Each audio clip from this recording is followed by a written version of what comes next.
The International Criminal Court's chief prosecutor seeks an arrest warrant for Myanmar's military leader. The shocking violence by the Myanmar military against the Rohingya population 7 years ago prompted an international outcry and demands for accountability.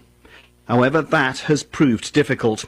Now, after 5 years of investigation, the chief prosecutor says he has enough evidence to request an arrest warrant against the Armed Forces commander, Min Aung Hlaing. It's unlikely he will ever end up in court at The Hague.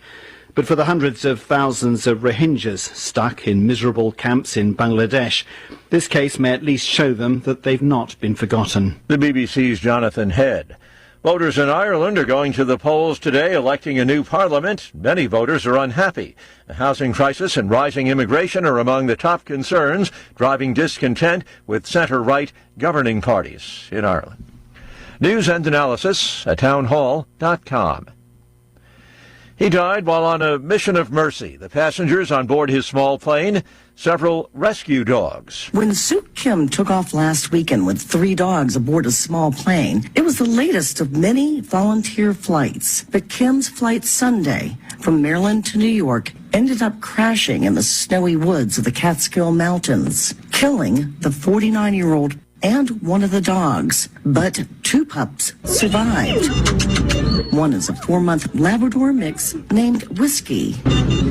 He was found huddled in the snow with 2 broken legs. The other dog is an 18-month-old Yorkshire Terrier mix called Pluto, who was found Monday with minor injuries. Both dogs are now recovering.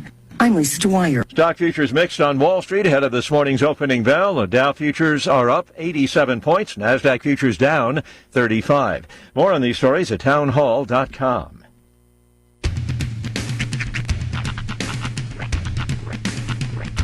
What in the wide, wide world of sports is going on here? I promise you, whatever scum did this, not one man on this force will rest for 1 minute until he's behind bars.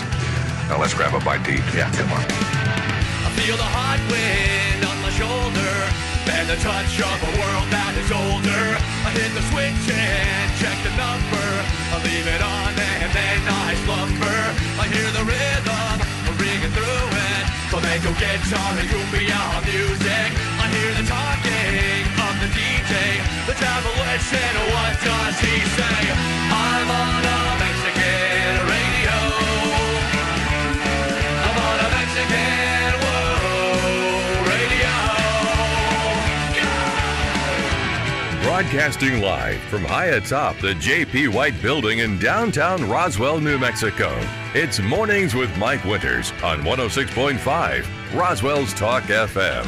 Is that what I sound like when I talk? Now, here's your host, Mike Winters.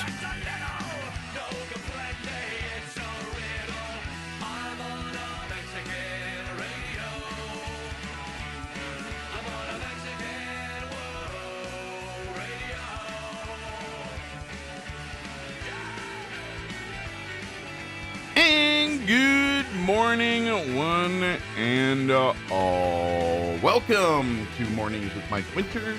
I am he.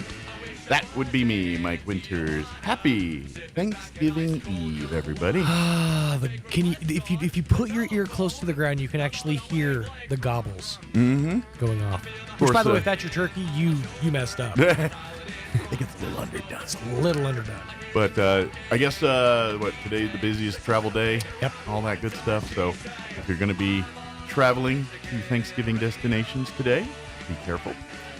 Safety first. I don't know if this works for everybody else, but it absolutely works for me.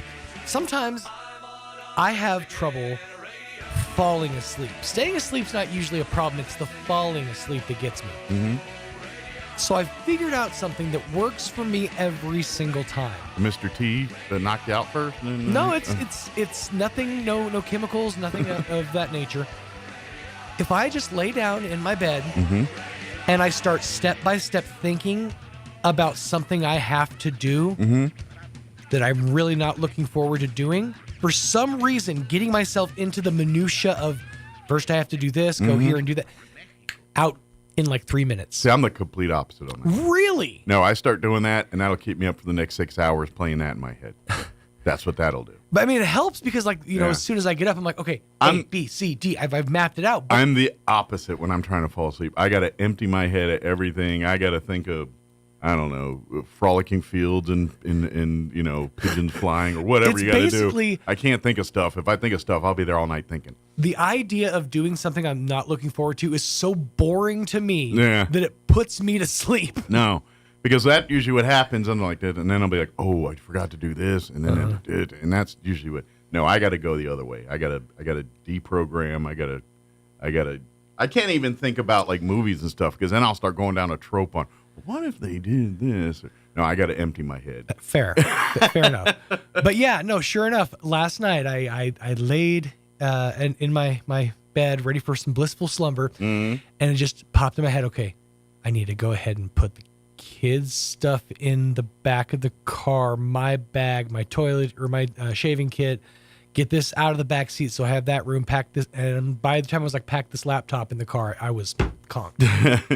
Good. That does not work for me. That's fair. But then this morning I was able to go. I said, okay.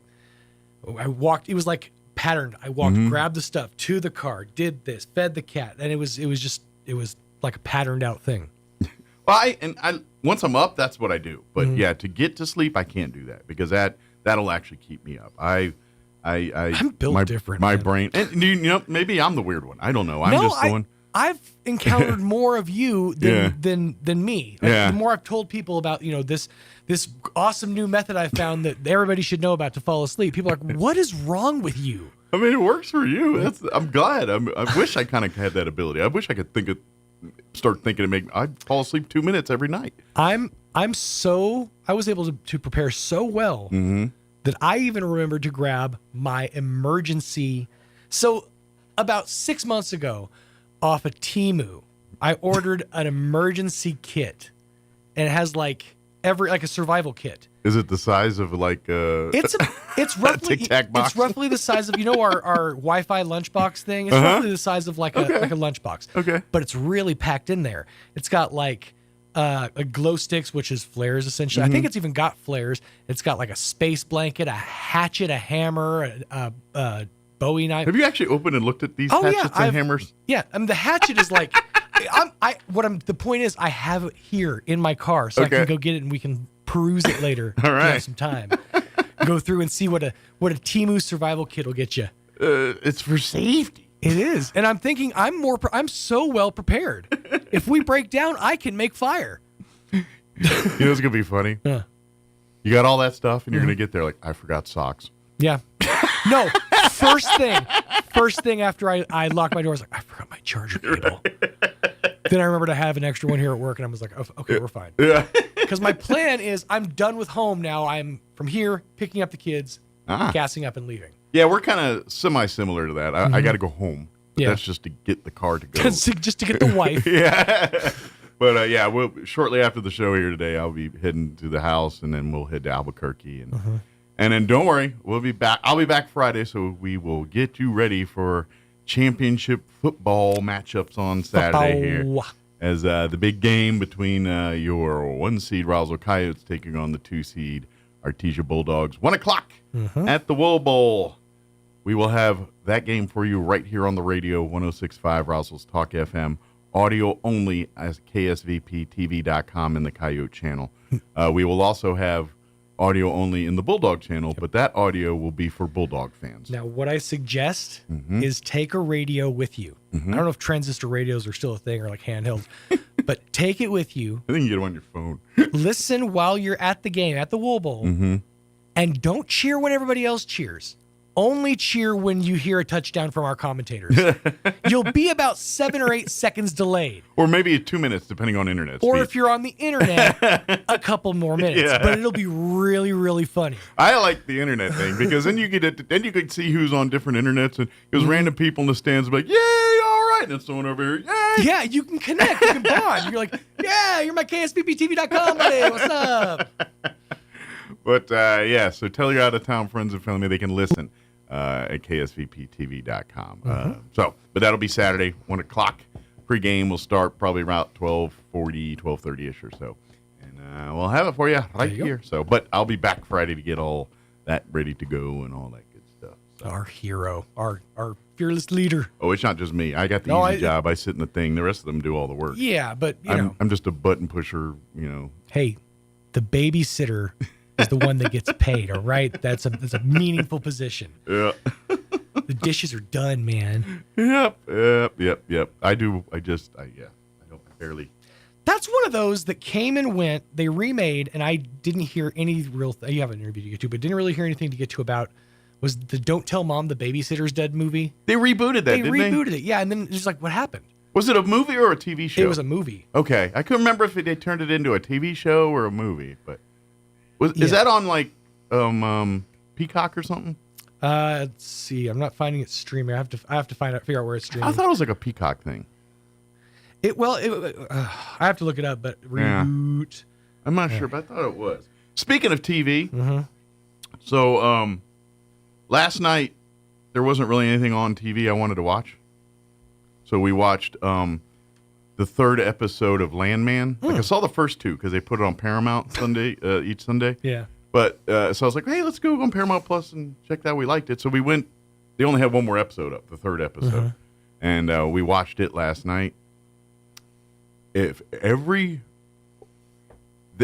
Last night's show, it was good because that one really went into the oil industry and the pitfalls and everything about with the cartels and with the companies and the oil and gas and it's really so. But I'm surprised it's not on the internet already. I am shocked that there's not a clip like that. From the first episode, that one clip with the daughter scene got all over the internet. Well, in the third episode has a clip that I am surprised not every oil company, not every pro-oil person on the planet has not snipped out of there and put on social medias because it's a monologue by Billy Bob Thornton that I think it's kind of a soapbox. Yeah, it's a soapbox. Yeah, but in all of cinema. All of TV, I've never seen like someone kind of just blow a hole in this whole electric thing and all that better than in his little 5-minute monologue there, where he's kind of, and the way the green energy, yeah, and talking about how much BS that all is. All this clean BS is BS. That's the big lie about clean energy. But anyway, it's a little 5-minute thing where Billy, and the premise of the show, the scene happens where the cartel stole one of the oil company's planes. And the plane landed in the middle of one of these highways out there to drop off drugs. And an oil tank truck hit the thing while it was on the road and caused a big explosion. Anyway, it brought lawyers in. Everyone's like, why is this, was this reported and all this? And so the lawyer for the oil people, basically Billy Bob Thornton's taking him out there to the crash site, and she's not familiar with the oil and gas industry and kind of playing the rube lawyer, and he goes out there and just kind of explains. And then the wind turbines are out there, and she's like, he goes, how big? He goes, let's go on a trip, and he takes her out to one and explains everything. She says, please explain to me how he does. How a wind is not a renewable resource. Yeah, and he does. And it's I've never seen anything done in a Hollywood dramatized like everyone loves to share these. Like the big one was the one with Jeff Daniels, was that network guy, and he did the thing about why I didn't love that one. This is in the same thing, but all pro oil and gas stuff. Wow. And I highly recommend. Like all y'all got mad about the teenager scene with the daddy, and thinking I'm out on this. Go watch the third episode, and you're back in. I'm telling you right now. The craziest thing he says is the turbines. It won't even offset the carbon footprint it took to make it. Yeah, that's the craziest those things thing. Are the biggest crock in the history of. I'll be honest with you though, that first thing with the daughter, that's what got me in. So you'll be out by the third episode. I'll be out by this one, yeah. But I watched it last night, and I'm. But have you seen all three, or did you watch the clip online? Just the clip. Oh yeah, it's catch it in the context of the show. It's even a little more impactful. So anyway, but it because to me it literally just puts a hole in every person that talks about the. I get it. I want to Yeah, I want the same things, all that too. But what they're trying to pawn off is complete hot garbage. So anyway, opinion time's over. You don't see that in Hollywood. Yeah, just saying.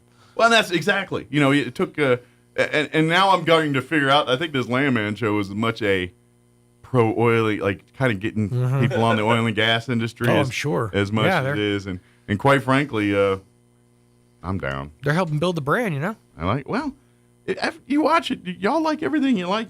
You all need to stop poo-pooing on oil and gas. All I'm saying, because pretty much everything you rely to do for you in your life is thanks to oil and gas. And there ain't no fix to that anytime in the future. Yeah, thank you, dinosaurs. Let me give you the rundown here for today's show. We're going to play our interview we had with Jim Ridgway and Laura Salazar from The Gig. They're having their big Thanksgiving dinner tomorrow, starting at 11 on Thanksgiving Day. So here on the courthouse lawn, free, all that good stuff. So we're going to play that interview for you and invite some folks on out to that tomorrow. In the 8 o'clock hour, about 8:15, I'm going to replay our interview we had yesterday with Elliot Rodriguez from Loan Depot and Terry Baca with Housing NM, MFA, and talked about the MFA program and talked a little bit about, their opportunities to get people into homes. And then, of course, always our great conversation with Elliot talking about financing and just good advice for home, if you want to buy a home. And then in the 9 o'clock hour, about 9:15, we're going to have the folks from American Legion Post 61 join us. Commander Lee and President Jen for sure. I don't know if anybody else will be with us. But, of course, their big push right now is we're wrapping up the Wreaths Across America campaign. The deadline to get wreaths in for this year's event is coming up here in the next day or two. I'm not even sure the exact date, but it's pretty quick here. And so we want to get the wreaths on our veterans' graves out at the cemetery. Our goal is 200. We're only at about 75 right now. So we want to do a push to get more people to purchase wreaths for that. But we'll talk all about that in the 9 o'clock hour here today. Plus, we'll have all of your features that include the news of the local national variety, Wall Street Business Update, Commando, and whatever else we can come up with for today's show. But first, your weather. I'm meteorologist Steve Hamilton with your Pecos Valley weather. Pretty windy today. We'll get some sunshine, though, and fairly warm. We'll be in the upper 70s. We have a cold front on the way into the area. A few gusts around 40 miles an hour through the afternoon. Overnight, cloudy. We'll drop into the low 40s and still breezy, and then a lot cooler on Thanksgiving Day. Clouds in the morning, mix of sun and clouds in the afternoon, upper 40s to low 50s. That's your latest forecast. I'm meteorologist Steve Hamilton. Thank you, Steve. Currently 59 degrees here in Roswell. Humidity is at 35% with winds out of the southwest at 10 miles per hour. For today, we are looking at a, dare I say, hot day? Maybe not hot, but definitely warm. Increasing clouds and a high of 77 today. Winds will be blowing, though, out of the west early, 10 to 15 miles per hour. Increasing this afternoon, 15 to 20 miles per hour. They just tacked in a 10% chance of rain after 2 in the morning. So overnight tonight, you could see a little bit of light rain. Probably won't, but you could see a little. It's only a 10% chance. Mostly cloudy. Overnight low of 39 degrees with north winds. Still breezy, 10 to 20 miles per hour. For your Thanksgiving Day, there is an 80% chance you could see a little light rain in the morning till about 11. Then that'll taper off and expect a high of 51 with northeast winds at around 5 miles per hour. So could see a little rain tomorrow morning for Thanksgiving. Partly cloudy tomorrow night with an overnight low of 30. South winds at around 5 miles per hour. Friday, mostly sunny, 55 for a high with south winds 5 to 10 miles per hour. Saturday, mostly sunny and 60, so weather should be pretty nice if you're going to be watching the football game out at the Wool Bowl on Saturday. And then Sunday, mostly sunny, 57 for a high there. All right, it is 22 minutes after 7 o'clock. We're going to take a quick break, and then we're going to play our interview with Pastor Jim Ridgway and Laura Salazar from The Gig talking about their big Thanksgiving event. Don't go away. Artesia General Hospital has welcomed cardiologist Luther Weathers to the team. Dr. Weathers is board certified with a subspecialty in cardiovascular diseases. He treats patients with genetic heart defects, heart rhythm disorders, heart failure, coronary artery disease, chronic high blood pressure, and other cardiovascular diseases. Call 575-736-8270 to schedule your visit with Dr. Weathers in Artesia or visit artesiageneral.com/cardio appointment. Se habla español. The Roswell Symphony Orchestra and the Way Way Off Broadway Theater Company present a classic Christmas story, Menottes, Amal, and the Night Visitors, Sunday, December 22nd, 2:30 p.m. at Pearson Auditorium in Roswell. Witness the story of one young boy's encounter with three very wise kings on their way to one very important birthday party. Get your tickets now online at roswellsymphony.org or at the door. Menottes, Amal, and the Night Visitors, Sunday, December 22nd, 2:30 p.m. at Pearson Auditorium in Roswell. At Anderson Bethany Funeral Home and Crematorium, we honor and pay tribute to the achievements of your loved one by celebrating the life you shared together. Anderson Bethany Funeral Home and Crematorium is compassionate and cares about our local community and the families we serve here in southeastern New Mexico. Locally owned and operated, we will be here to help you decide how to celebrate the bond you've shared and pay tribute to the unique individual you've lost. Visit us at 2609 South Main in Roswell or call 622-5888.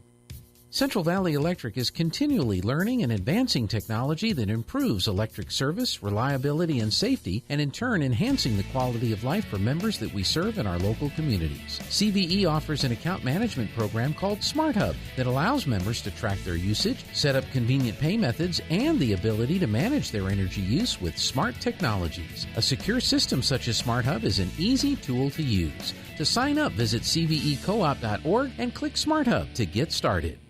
It's huge. It's colossal.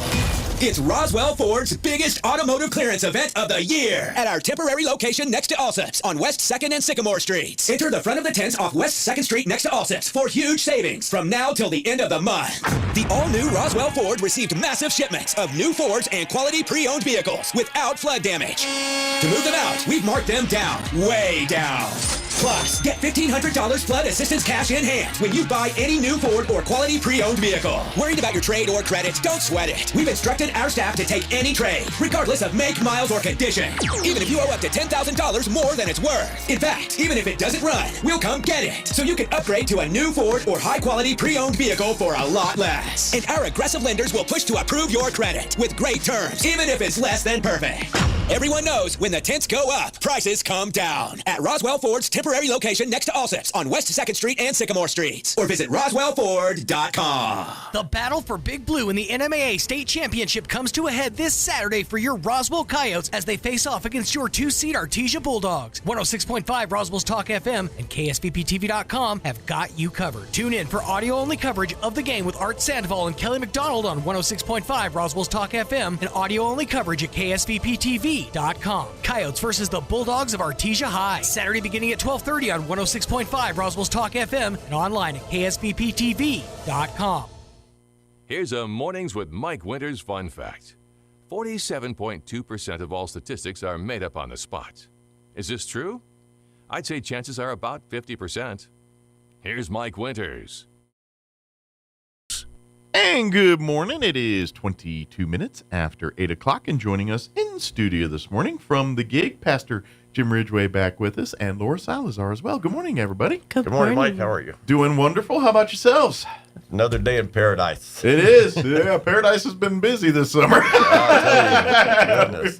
But this is, of course, for folks that aren't familiar, the gig is, I would say what most people would probably know the gig for is if you happen to be hanging out on a Friday night downtown and happen to see a bunch of fine folks just hanging out on the courthouse lawn, celebrating God and helping out people. That's the gig. In a nutshell. That's what we're doing. You know what I mean? Organized chaos. Yes, exactly. But really, and this is all kind of started from you and just hey, what do we do? Pray, God, help, and we're just doing God's work here and doing it wherever the God's path takes us. That's where we go. And obviously, been a lot doing with flooding and stuff here, but kind of turn your attentions for a week here, at least on some other things. Yes, sir. Yeah, we've been helping a lot of people with, getting the stuff out of their homes, stuff like that, saving what we could with them and stuff like that. Sure. Just, last week I had to go home and just get on my knees for a little bit because the depression of all of it hit me. We all have to take care of ourselves too. You can't help others if you yourself aren't in good shape. Yes, sir. So sir. That's you got to go home and have your own conversation with God and rest and get your mind right too. But here's the also thing. I know what else recharges the battery. It's those moments where the family that was struggling and now can sleep at night because they got a roof over their head, or they got their need taken care of in some way, shape, or form, and where their kids are now taken care of, so they can put their minds at ease a little bit. That's the moments that on all the days at the end of the day when you're like, what am I doing, Harry? And then it's like, all right, that's why I'm doing it. And when you see the love of the community coming together, absolutely, regardless of.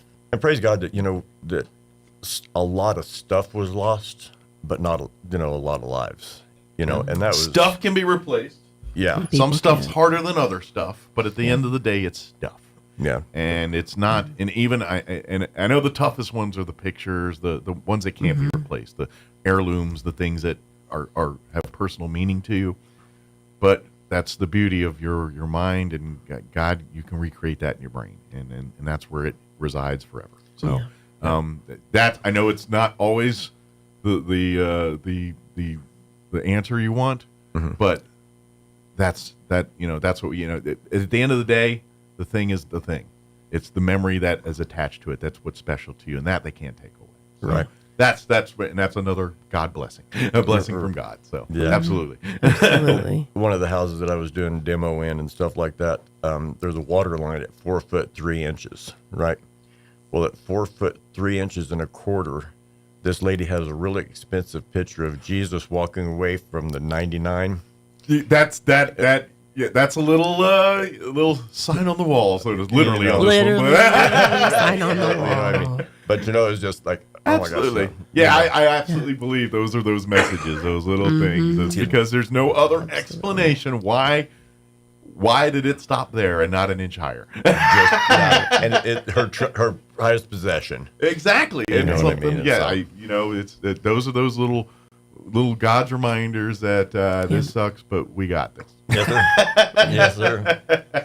But that being said, one of the traditions of the gig has always been the Thanksgiving celebration. This is something that you've been doing for years, and it's just a come one, come all. Let's come eat and give thanks and celebrate God. Yes, sir. Yes. Absolutely. It's God put it in my heart years ago, to do this, and we're out there without a safety net, of course. Well, I'm kind of his safety net a little bit, but that's where Laura comes in. She's running around going, all right. No, year before last, we were watching the 10-day weather forecast and stuff like that. We're going to have a 52 degree day, something like that. I was just reading, I was like 70, 70, 70, 50, of course. Well, it was supposed to be 50-something degrees at 8 o'clock in the morning. The temperature was fine. We set up the table, set up the chairs, set up the sound system, all the tables, the grills, and everything. Sure. And got everything moved in. And about 10 minutes before we started serving, it went down to like 30 degrees, and the wind was blowing 25 miles an hour. Okay. And we had a blast. But that's it. Everyone was together, warm and loving and having a great time and making the best of it. Yeah, we had a blast. First picture of Laura out there. She's on the front page and just the biggest smile you've ever seen.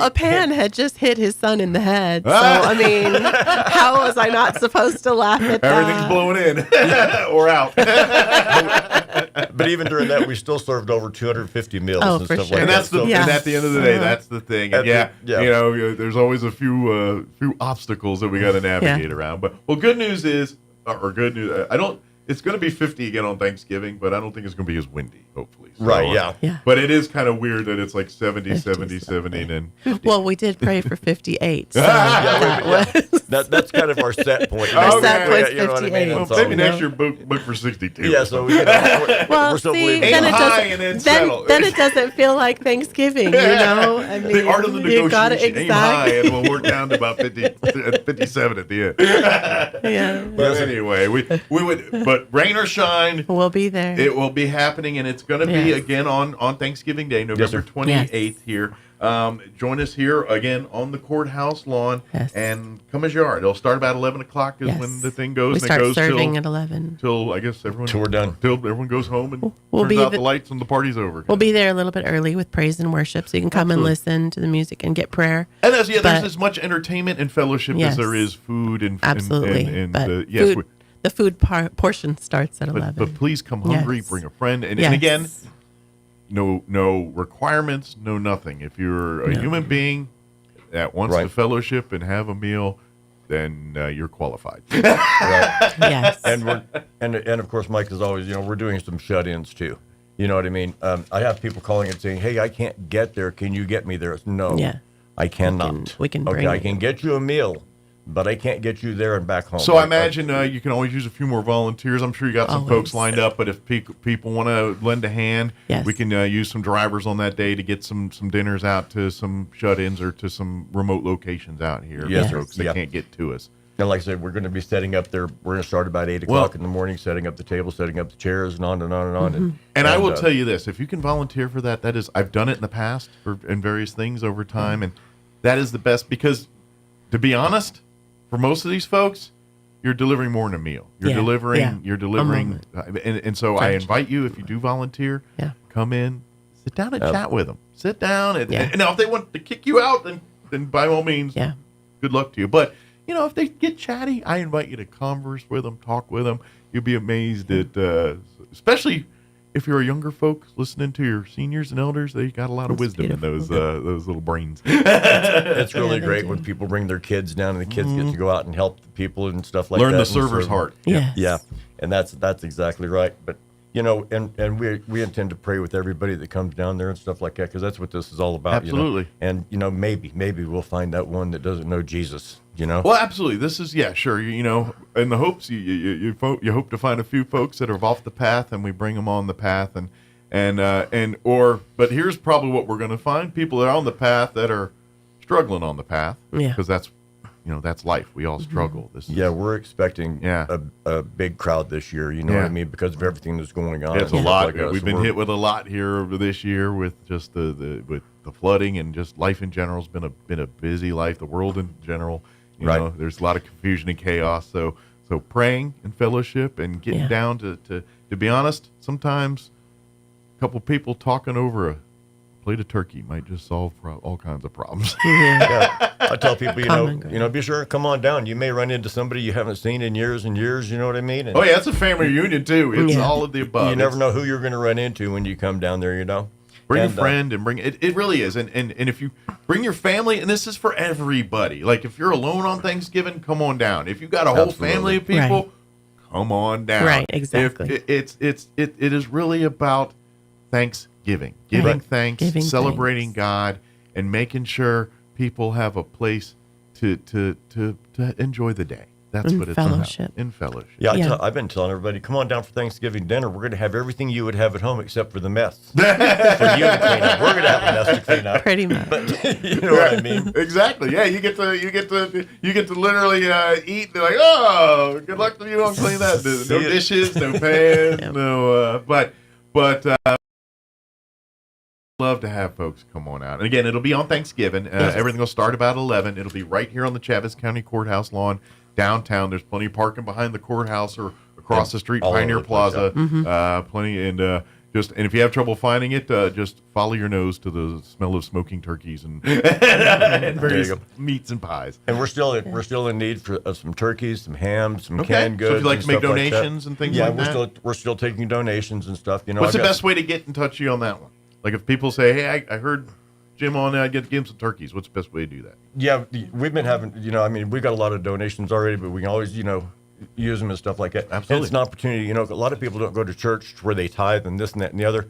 Okay, it's, a chance to give people a chance to get blessed by giving. Absolutely. If we could teach the world to give, there wouldn't be any poverty, there wouldn't be any hunger. You know what I mean? Absolutely. I always like to tell people, in our community here, and kind of same vein, little different. I say, if every single person found one of their passions, I don't know if it's helping with homeless, helping with children, helping whatever. Pick your thing, pick your avenue. helping with pets. I don't what it is, whatever it is. If everyone picked that one thing and just did that one thing on it, we would have zero problems like that. You know, I'm not asking you to do 20. Like there's some of us that we go out there and we're involved in 30 things. Pick you one thing, whatever it is. Maybe it's coaching youth sports. Maybe it's working with homeless, or maybe it's working with a humane society or animal rescue. Whatever that one thing is, get your passion. If we got 50,000 people, we all, we'll say half with kids. So if 25,000 people in this town just pick their one Helped thing with something. you know how many CASA, whatever it is. I don't care whatever your passion is. You'd find a lot more, lot more opportunities and a lot less people in need. That's what it is. Yes, sir. Amen. Yes, sir. But anyway, somebody got some donations they want to drop off. They can drop them off at 109 West 12th Street at Michigan Mutual office. Okay. Or at Hope Family Church at 2200 North Garden. Excellent. Okay. And like I say, we sent out our invitations and stuff like that. We've passed out, like 3,000, 4,000 flyers and stuff like that, inviting people. We invited God first. Let him have his way. You know what I mean? Exactly. And while we're here, Mike, Laura has this little deal that we do. This is for after Thanksgiving. Yes, sir. And go ahead, Laura. Just put me on the spot right there. Well, we go ahead. Gotcha. Exactly, right. He calls it giving you the finger, but it's not the finger that you would hope. But anyway, so what the Lord has laid on my heart, which this is be the second annual. Which means now it's official tradition. It's official tradition because it's the second annual, and that's why I called it that, because it is going to be tradition. He urged me to get 77 acres of land outside of the city of Roswell on the way to Rudoso and to build the gospel. Okay. So it has a soundtrack that I've narrated and sung. Okay. And it has 14 stops that you stop at. Okay. And you get to literally live the gospel. Oh, cool. For Christmas. So it's like a drive-through journey of the Christmas, the Christmas gospel, the story of Jesus. Is that kind of exactly excellent? From birth to so it's like a resurrection. unique perspective of the story of Jesus' birth. So I love that. Yes, it's about a 30-minute drive through. You drive through in the privacy of your own car. Excellent. So you experience it in your own way. It's not like you're sitting in a play and got everybody, which is fine too. And it's your kid play. I encourage those too more though. But I love that. It's a unique way to experience it and hear the reason why Christianity. Well, I would say I'm arguing. The reason for the season. Yes, but at the end of the day, Easter is truly our big holiday, because we would all be just guys without Jesus doing what he did on Easter. Come on. That being said, Christmas is right there. I always give everyone's like, because Christmas is this family time and all that. And it's a big, but I always look, as far as Christianity goes, I got to give the nod to Easter as the biggest of the bunch, because we would not be Christians have that holiday not happen. Well, yes, sir. my heart for everything was truly to draw it away from the commercial and bring it back to why we celebrate why we this actually season do. And why Christ is in Christmas. in a format that you can bring your family to, because a lot of people won't bring their children because it's hard to contain many children, or that's who needs the message. Right. And so the way that it is, you get to have all of your children in the vehicle, and all of the children get to have the same experience. Sure. And they get the same message from it that an adult would get. That adult would get. It's simplified enough where a child can embrace it and understand it at the level, but not so simple that an adult would not also appreciate it. Correct. Kind of and thing. It's something for everyone. And then at the very end, the most important part, in my opinion, is the prayer station. So once you've gone through, if you want to stop, and if your heart's moved to get prayed for or to pray for someone else, you get to fellowship at the end. Absolutely. With us. Just kind of a reminder station. Not that you need one. You can pray anywhere and anywhere you want to. But sometimes after experiencing something like that, you got a lot on your mind and you got a place to get it off your chest. Share those thoughts. At the end of it, we've got some hot chocolate, some prayers, some hot dogs, and it's really fun. Last year, like I was out there, and people were coming through and they were saying, what a great job she had done, on and on and on, and everybody had a different favorite part. Sure. Yeah.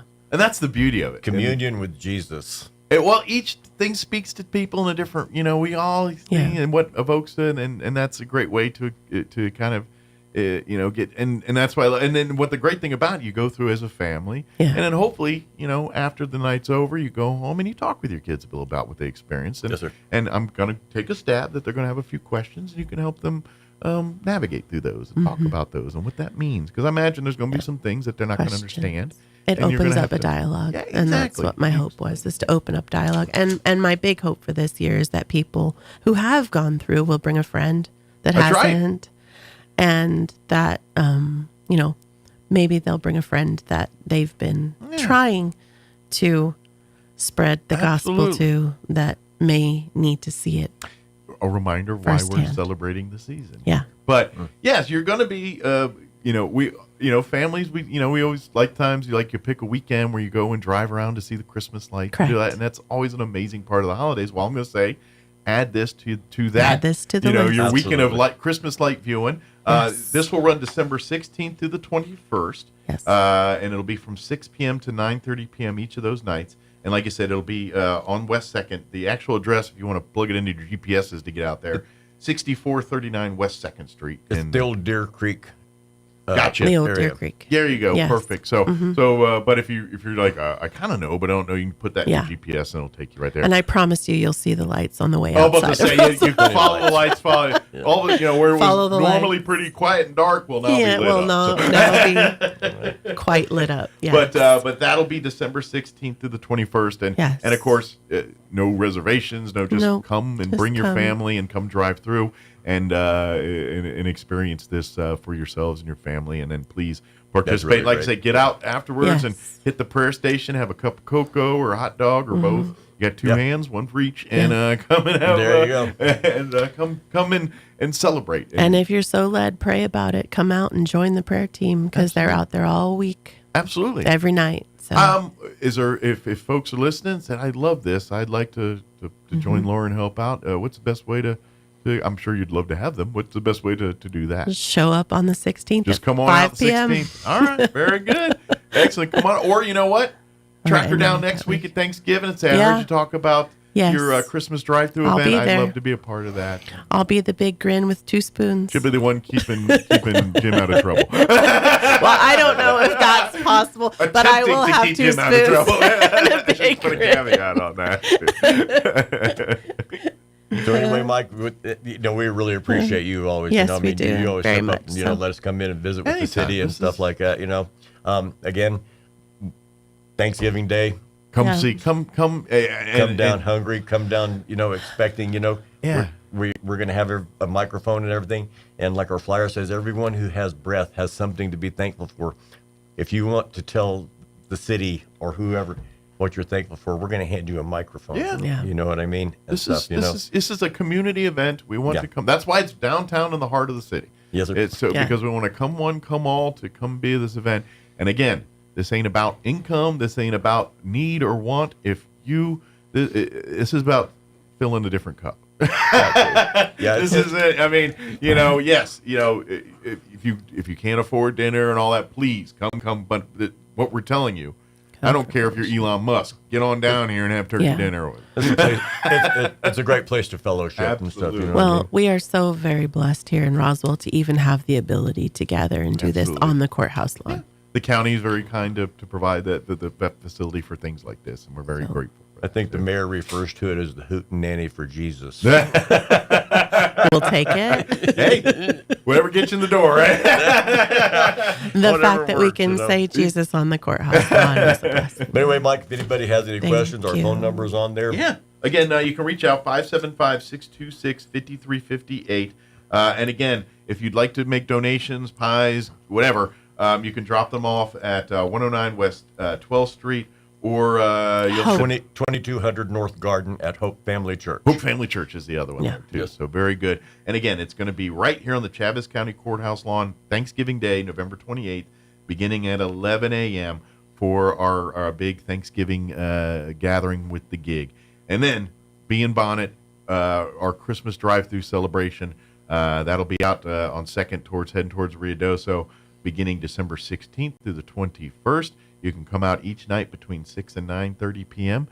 free. Come drive through. Yes, sir.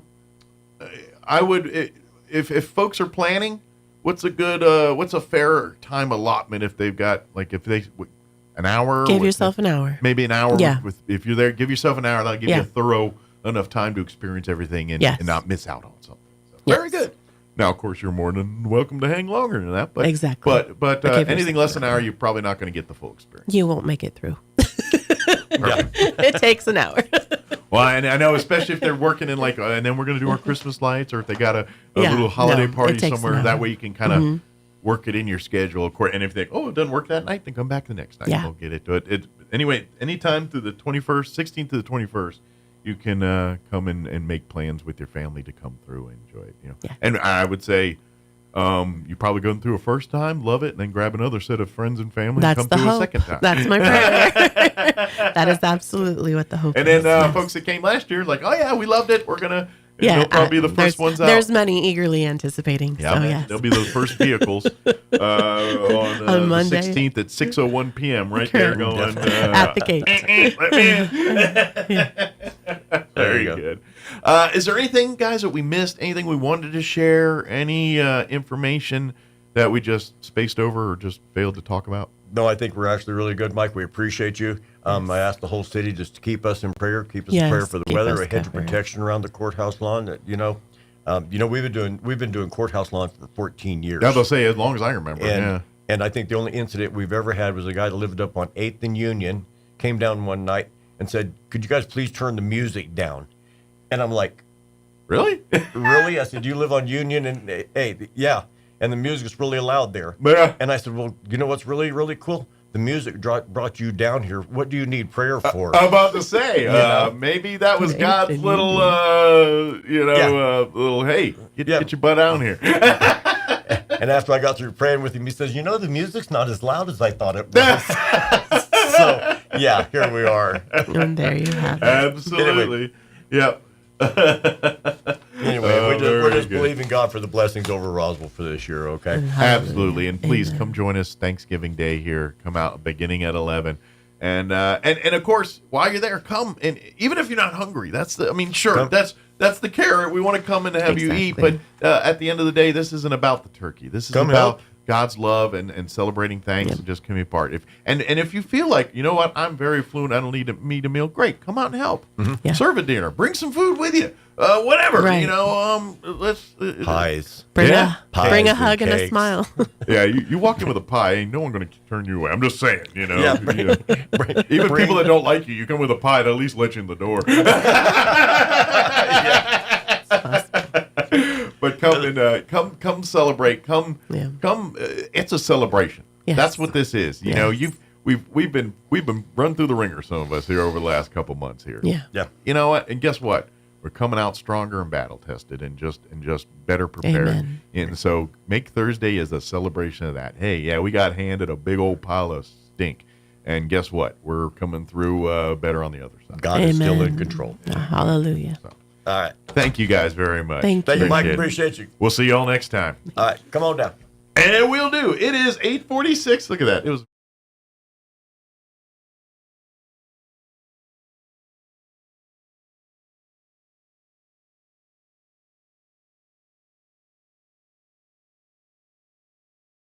Hello, with your Pecos Valley news update. The Roswell City Council has adopted a couple of policies to allow local citizens and businesses that are customers of the City of Roswell water utility, regardless of whether they are in the city proper or out of it, to request credits to be applied to their water bills for certain reasons. One policy allows for requests for credit because of financial hardship resulting from various reasons, including the unanticipated effects of the city's recent water rate adjustments. The policy containing the financial hardship credit provisions also allows customers to make a credit request if their bills were impacted by leaks under certain conditions and stipulations, or if they have experienced financial hardships like large medical expenses, loss of a job, military deployment, or other reasons. The second policy allows for credit requests from residential water customers who are at least 50% disabled and living at or below the federal poverty guidelines. And the Eddy County Fire Department is looking to upgrade its equipment and facilities Department leaders say requests for fire department services went up by 3% through September of this year compared to the previous year. A couple of years ago, a plan was already approved to consolidate 11 volunteer fire departments into 3 paid districts serving the northern and southern sides of Eddy County and the Queen Fire District in southwestern Eddy County. You're up to date. I'm Jared Cirillo. Guess how many online accounts the average person has? I'll tell you the answer in just a moment. I'm Kim Commando for NordPass. Get 58% off now on this easy-to-use password manager at nordpass.com/Kim. The average person has about 100 online accounts. Do you remember all the accounts you ever set up? Of course not. Hackers love to take advantage of accounts you aren't using anymore to do their dirty work. The solution? Comb through your email inbox, find the accounts you want to ditch. Next, swing open your browser's preferences, navigate to your account credentials, and create a list of the ones you don't use. Now start removing the online accounts you want to delete. That's easier said than done. Most sites hide deletion links or force you to search high and low to find them. That's where this site, justdelete.me, comes in handy. The site gives you the steps to get rid of hundreds of various accounts. Again, justdelete.me. Join almost 600,000 people who get my free newsletter every day. Sign up at getkim.com. Are you sick and tired of passwords just driving you crazy? Every account you have really needs a different one. Uppercase letters, lowercase letters, symbols, and it has to be 12 or more characters. Enough already. NordPass is here to end the madness for good. You're gonna love this. You can forget juggling dozens or even hundreds of passwords. You only need to remember one password. That's it. NordPass remembers and autofills all your passwords, credit card, and personal information details so that you can focus only on what matters most. I love all the extra features, such as the data breach scanner that lets you know if your credentials were exposed in a data leak. Your passwords will be stored securely because NordPass uses the strongest military-grade encryption, making it impossible for hackers to crack your credentials. Go to nordpass.com/Kim for 58% off today. That's nordpass.com/Kim, nordpass.com/Kim.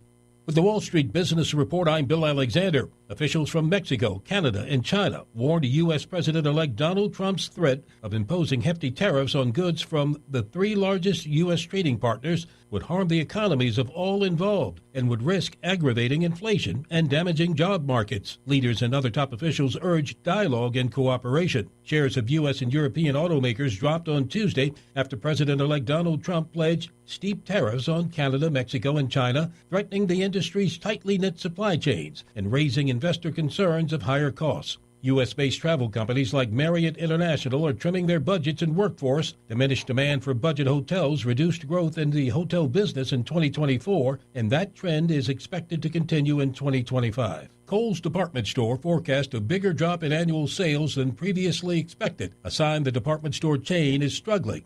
For the Wall Street Business Report, I'm Bill Alexander in Washington. Here's a Mornings with Mike Winters fun fact. Did you know you share your birthday with at least 9 million other people in the world? Your birthday isn't feeling so special now, is it? Here's Mike Winters. And good morning. It is 7:56. Time for your Chaves County Sports Report, brought to you by DSI.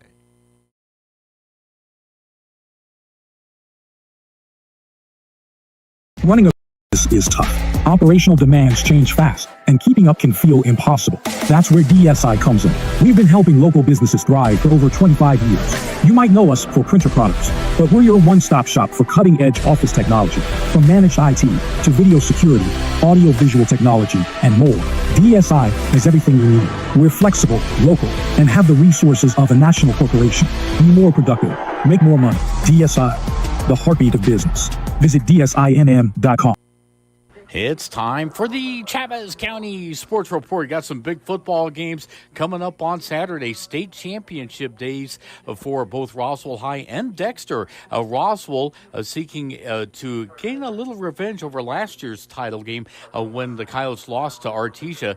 It's Roswell playing against Artesia Saturday at 1 o'clock. The Coyotes 10-1. Artesia is 9-3 overall. Meanwhile, Dexter is 12-0. going into the state championship game in Santa Fe against St. Mike's. St. Mike's is also 12-0. Dexter last week defeated Robertson by a score of 27-24. St. Mike's, meanwhile, kind of pummeled NMMI 46-7. So game time in Santa Fe, 1 o'clock on Saturday. That's also the game time for the Roswell Artesia contest. The Sports Report brought to you by DSI. Call DSI for all your office technology needs. I'm Eric Butler at Roswell's Talk FM 106.5. If you're missing a tooth or several teeth, a dental implant may be the ultimate solution. Implants look and feel so much like real teeth that you probably forget you have an implant. Maupin & Brown Dentistry is one of New Mexico's most experienced implant providers, with literally thousands of implant patients who are absolutely delighted with the results. Call Maupin & Brown today for an evaluation. You'll be surprised how affordable implants can be. Maupin & Brown, your choice for experienced, state-of-the-art dentistry. Maybe your AC unit needs a little tender, loving care. If you don't know where to turn, then you don't know Jack. In fact, they're downright funky. Let the boys at Fergie's Plumbing and Heating get your AC unit ice cold, just like some of my lady friends. Don't let any fool make you lose your cool. Fergie's Plumbing and Heating. If you don't know Fergie, then you don't know Jack. 632-2660. Roswell Appliance Outlet, the area price leader for new appliances, is having a store-wide refrigerator liquidation sale now through Black Friday. All in-stock refrigerators are marked down at least 50% off MSRP, and all come with a warranty and name brands that you know and trust. Great financing and delivery options are available. Hurry in while selection is at its best. Save 50% or more during the store-wide refrigerator liquidation sale at Roswell Appliance Outlet, now through Black Friday, 600 South Main Street in Roswell. Picture this. You're behind the wheel of a John Deere compact tractor. You're effortlessly breaking ground, moving piles of rocks just by moving a lever, and enjoying the sun as you clear brush across your pasture. We could keep trying to put you in the moment, but to really understand what this feels like, you just have to get in the seat. Stop by Pecos Valley Equipment in Artesia and Roswell, or visit us online at pecosvalleyequipment.com.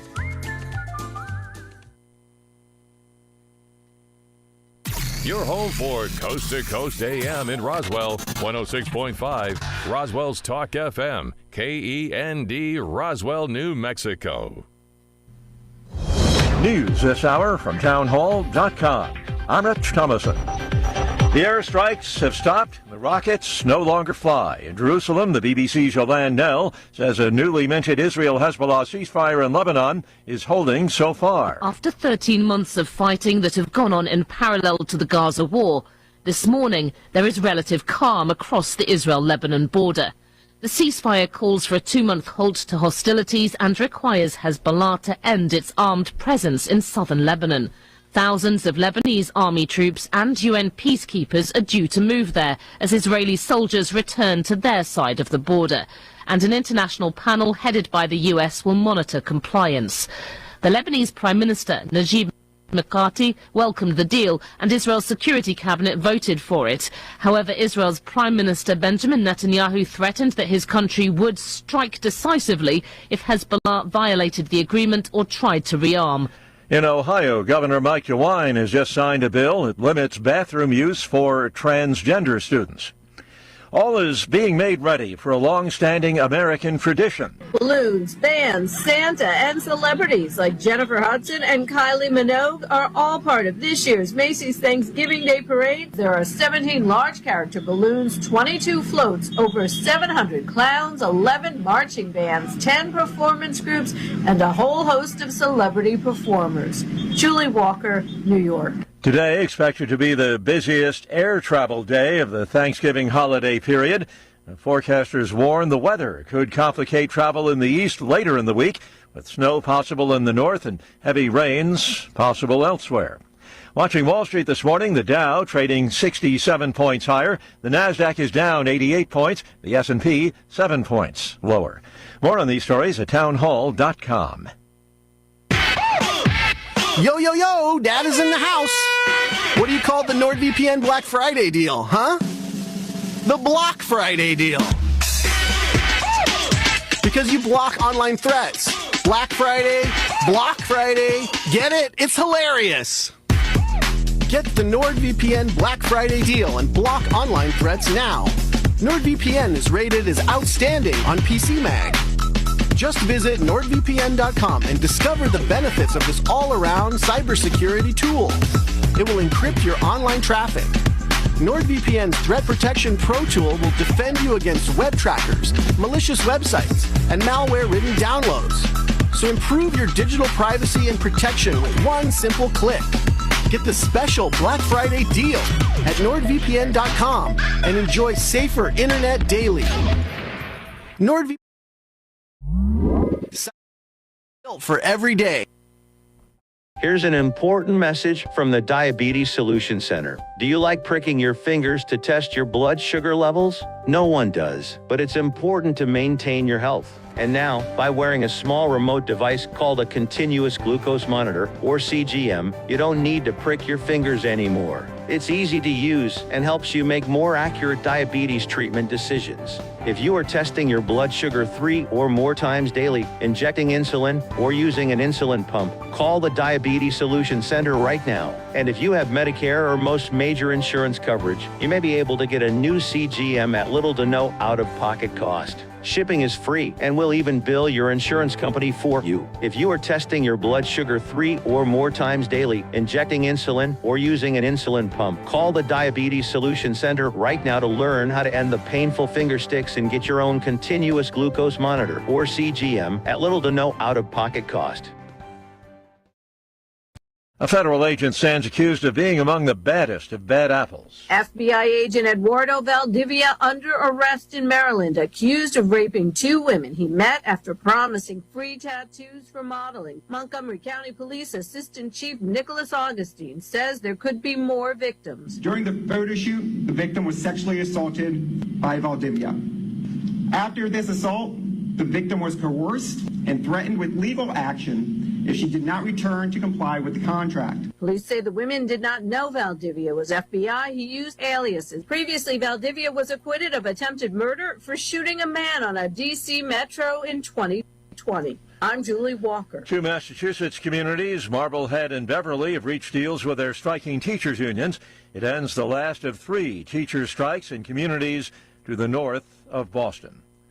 More on these stories at townhall.com.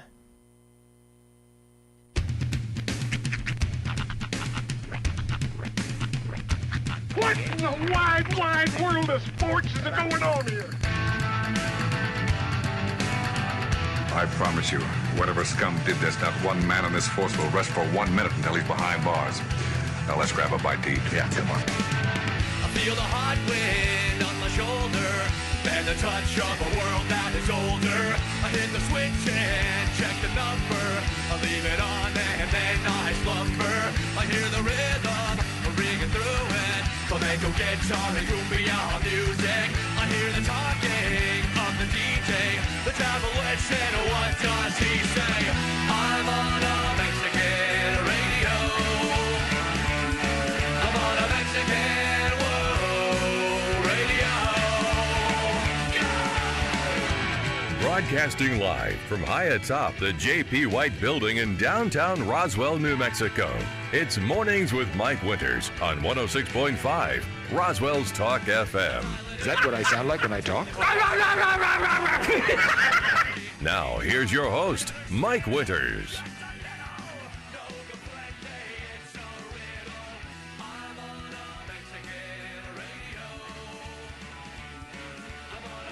And good morning. It is 6 minutes after 8 o'clock.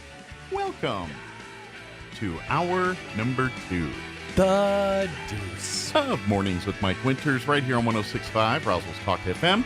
Happy Thanksgiving Eve, everybody. Indeed. Hope all of you are having a wonderful day. For some of you, working, trying to wrap up things before you head off to your Thanksgiving plans, whatever they may be. Last few hectic minutes, things, getting things together. Yeah. If you're out and about on the roads, be careful. There'll be a lot of other people out and about on the roads doing the same thing you are. So. Yep. Roswell High and Artesia High decided to mess around and, get us a lot busier this week in preparation. But props to them for doing what they did this season. Oh yeah, we'll have that for you on Saturday. Big game, Roswell Artesia at 1 o'clock. You can hear it right here on 106.5 Roswell's Talk FM. You can also listen to audio only at ksvptv.com, where you would normally go to watch the video. Same place, but it'll just be audio only.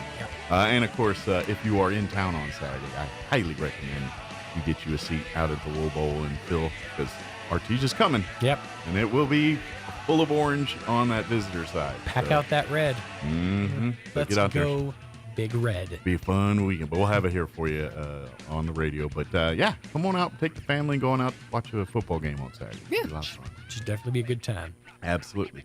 A little change of programming for this hour. We're going to play later on this hour a what we're calling the Rush Limbaugh Thanksgiving, and it's about 24-minute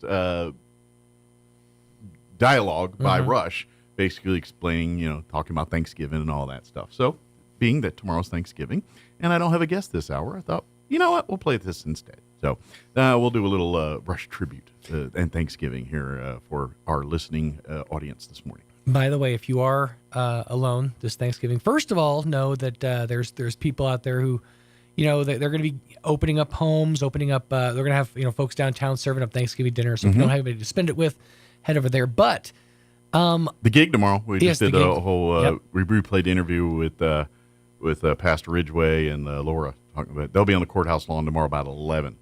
I just read though that there is around this time every single year, since they started noting things like this, there's a 4,000% increase in what they call eat-along videos. Okay. In these videos... This sounds sad. Well, it's kind of is. In these videos, these people, these influencers will sit at a Thanksgiving table with a nicely prepared... It doesn't have to be Thanksgiving. They're year-round, so it could be whenever. Sure. But a nicely prepared plate of food, and they'll... So basically, it's some offshoot COVID mess. Kind of, yeah. It's like watch me eat, and I'll start a broad conversation with you, so you don't feel alone while you're sitting there with your. This is literally what the Impractical Jokers did during COVID. Yeah, pretty much. But it's a big deal, and there's a whole subsection of the internet that's super duper into it. Well, I ain't gonna lie. I enjoyed those Impractical Jokers, and for those that didn't watch it during that time, I almost dug it more than the actual Impractical Jokers. Yeah. What they did was they in lieu of doing a show, because they couldn't go out into the public and do pranks because the public would have shot them. But so they literally were at their homes, sitting in front of their computers, and so they decided they're all going to do a meal, and they all created a preparation or had someone create preparations, because I don't think most of them can cook to save their lives. Of a meal, and I think one of them was a Thanksgiving one. But yeah, and literally they do a show, and sometimes they have a guest. They'd bring in some celebrity fan of Impractical Jokers that would hang out with them for 30 minutes, and they'd literally shoot the bull, tell jokes, and eat their whatever meal it was. Right. And it was delightful to listen to if you like the Impractical Jokers. I guess if you're not a fan of their comedy, I could probably a tough watch. And that's the thing, when you got four friends that have been lifelong friends, the banter is the chemistry is just going to be there. It's just going to be a natural thing, and it's sort of like an offshoot of this show. I like to make the banter portion of this show feel like a hang. Like, I absolutely agree with that. And people are just tuning in to listen and see what we have to say about something. We like to do these things, and then we learn you things and stuff. But yeah, so I could see it being entertaining, but I don't know, man. We're not in COVID anymore. Go out and meet some people. Go out and hang out with some people. Go touch some grass. Give it a shot. Go out to the gig and experience humanity face on. Yeah, I'm. There's options for you. Is all we're saying. You don't have to sit at home and watch somebody eat with you. Well, and I get. See, this is the problem with our younger generations, where and people go, "Oh, here we go, the millennial or the Gen Z talk." But I'm not blaming anybody. It's a product of technology and life, but people in their 20s are not good at talking and interacting with people face to face and having conversations and interacting with other humans in the same room with them. because they don't have as much experience as people prior to them doing that. Because that being said, Sean's a little more savvy, you know. I half the things people say on a text, I'm like, you just spoke Chinese to me. I don't know what you're saying. I'm a little more savvy, but at the same time, whenever I'm like making any kind of cogent points, you'll notice I'm staring at the wall because I can't make eye contact when I'm doing it. It's the weirdest thing. I don't know why it happens, but it happens. But, you know, we do have that disconnect in society. And Right. I know you don't think you need it, but you need to know how to act with humans in the room That's and true. deal with that stuff. You got to learn the social skills. So practice that. Go out. Don't talk with other people behind a screen. Get and touch them and hug them and say hi to them. That's right. You It's know, a great season with for permission, hugs. of course. Just don't randomly hug people. This is but- consensual hugging season, okay? I probably should preface that. Yeah, you know, get permissions and, you know, just don't run around and you might get arrested. Don't go full-blown Drake. Just, you know. Hey, maybe have him sign something first. Yeah. You know, you remember that Dave Matthews Band video from... I try not to remember anything Dave Matthews, That's but go fair. ahead. That's fair. There was a It's a Dave dark period in Matthews life. Band video from, I want to say, like the mid-2000s, Mhm. where it was just Judah Friedlander running around, I think, New York City with a shirt that said free hugs.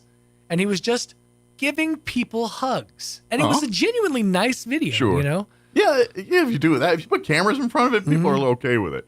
Right. But, no film crew around you. It's a little weird. I'm sure at several points in time, because there's clips of people running away from him. Yeah. But I'm sure at times he had to be like, this is for a video. You know, it's so funny you mentioned Dave Matthews. Like, I mean, let's face it. In the 90s, he was probably one of the biggest artists of that era. You know what I mean? Boy's dream. You know, he was a household name. He was everywhere. Mhm. But to this day, if someone yells out Dave Matthews to me, all I think of is his tour bus dropping poop over the bridge or whatever into the river. I think a lot of people think about that. Yeah. Yeah. That's as soon as I hear Dave, I go right to that. Despite his catalog No. of hits, his millions of dollars. They put out a song called Ants Marching and a bus called Turds Dropping, which, well played. Everybody knows nobody deuces on the bus. What is wrong with It you, had to have been DMB? Dave. I mean, well. It had to. Who Who could get away with it other than Dave? Who has the gall to go number 2 on Dave Matthews' tour bus? I don't know anybody that ain't Dave Matthews. besides Dave Matthews. For all I know, it could just literally be like a rotating cast of studio musicians. That was I'm great. sure it's that not, was but- grade A Dave Matthews product that came out of that thing. I guarantee. Driving all across the bridge, dropping deuces into it. That water's gonna be stinky. Is he wrote off in the sunset, or does he still do He's things? he's still touring. I'm sure he's Is doing. he? Yeah, I'm sure. Is he like at casinos at this Dude, point? that's or? the thing. You sign a record contract, you make no money. So all these artists are out making their money now on these huge tours. Yeah. They're I just trying to figure make at this their- point, Dave made enough in the 90s where he doesn't have to work. I don't know if they did. I mean, a lot of, he was probably into, now in fairness, it's Dave Matthews Band, so they were very sedative drugs. But he was probably had a drug problem. Yeah. I don't know. I can't stop taking Z-Quil, man. And a boy's dream. I just didn't have the same reaction when Guns N' Roses toured versus Dave Matthews. Yeah. You know what I'm saying? The parties were a little different. I'm just going to take a stab at it. That's one of my favorite radio duos. That's like a running gag they have, is they'll just have a whole string of words and end it with, "in a boy's dream." Oh, remember that time we went down to the market? You needed to get some toilet paper, and I ended up having to buy eggs and bacon in a boy's dream. Yep. I think Dave Matthews ruined it for the next generation Of singers. sing-song musicians? Yes. Like all your booblés. Don't worry, Jason Mraz found a way. Okay. I think he killed a bunch of like a whole generation of Jason Mrazes and Bublés and what's the other guy? He hangs out with all the comedians all the time. He's equally dreamy and equally I can't remember. He's in that same vein. He was actually in the prison movie, the Get Hard movie with Will Ferrell, where he gets the guitar and the singer is at Or his John birthday. Mayer? John Mayer, Okay. thank you, John Mayer. I could not remember John Mayer. He's in that same vein too. I just cannot remember John Mayer's name to save my life. Yeah, Dave Matthews Band sort of did murder off that genre. I mean, yeah, it needed to be done. Of course, you look at the deaths of many of these different genres, like grunge, for example, how that one just died a slow and painful death, and basically gangster rap took that out. And I would say gangster rap took it out. Gangster rap became the new it thing of the moment. And gangster rap kind of rode parallel with the 80s, like glam rock and all that. Like, I don't think, to be honest, I think gangster metal and grunge did not impact each other. I think they just had their own different audiences and climbed their own paths. Mm-hmm. Now, all you Poison fans and all you fans of Oh Skinny Bops and all that nonsense, all you coiffed hair boys, grunge killed you guys. Yeah, grunge took you guys out back, stole your cigarettes, and stabbed you in the stomach. Yeah. No, I think gangster rap and all that, it just started its own path and went a different direction. Yeah. Like, it killed Fat Boys. Well, gangster rap just became the new, like, the thing to enter the zeitgeist. Yeah. And I'd say that new metal is probably the thing that came in to kill rap. I would argue gangster rap had a bigger impact on modern pop than it did on grunge and other. On modern pop, for sure. Yes. Yeah. But even rap of the time, because when your NWAs were coming up, your Fat Boys, your more I don't know, families oriented, but just more mainstream. Like even your Run DMCs took a hit on. Remember when MC Hammer tried his hand at gangster rap and put out Pumps and a Bump? I mean, your Vanilla Ices of the world. Yes, they all went the way of the. So I want to say gangster rap killed those guys, whereas grunge killed Poison and Warrant and these bands. I would argue gangster rap killed your MC Hammers and your Tone Lokes. I would say the godfather or the forefather of the white. I wouldn't say what I would say the pop punk generation, the Sum 41s, all that. I would say is Vanilla Ice, because Vanilla Ice, I think, directly bore Limp Bizkit. When Fred Durst is like, wait a second, a white guy can rap? I think that as soon as that happened, like if I want to go on that evolutionary, my way. It's my way. To be honest, if I want to go on the evolutionary chain that is Limp Bizkit and all that, you can't exclude your Anthraxes and your Run DMCs and all of that. But I just think that Vanilla Ice sort of like proves like that Caucasians can attempt as well. But here's the problem. They all go the same way of the dodo. Oh, for sure. Because we all equally look at Limp Bizkit and Vanilla Ice in the same rubish way, both. You know what I'm saying? Yeah. Nobody looks at both those people and say, what talented artists those people are. Yes and no. Yes and no. I would say that I would say, I was going to say my argument was going to be Limp Bizkit has sort of done their best to sort of maintain the genre, but I agree. They're beating a dead horse, man. Yeah, they're not. Hey, they just wrapped up a very successful tour with one Corey Feldman. Thank you very much. You're right. I'm sorry. That's right. And the Goonies never say die. I'm sorry. I was going to say, even Linkin Park left the new metal genre behind and moved on to other stuff. Well, metal's a soup sandwich in and of itself that you don't even mess and get into that thing. Because metalheads will start fighting over, because and I'll tell you this right now. This is how the metalhead community works. You either love Metallica or you think they're sell out hot garbage. That's the thing. And so everybody that hates Metallica, they like the new metal, or they like some, they're Lamb of God is the best thing ever known to man. I'm like, all right, calm down, baby. The second that you make your money, that's the second that your fan base is like, oh, you sold out, bro. Yeah. And that's the problem with metal, is they can never make it mainstream because they don't want to be mainstream. That's the whole point of it not being. And Metallica was the one band that kind of blew all that up. Because at the end of the day, they're the one metal band that truly everybody at least knows. A catchy song is a catchy song regardless of the genre.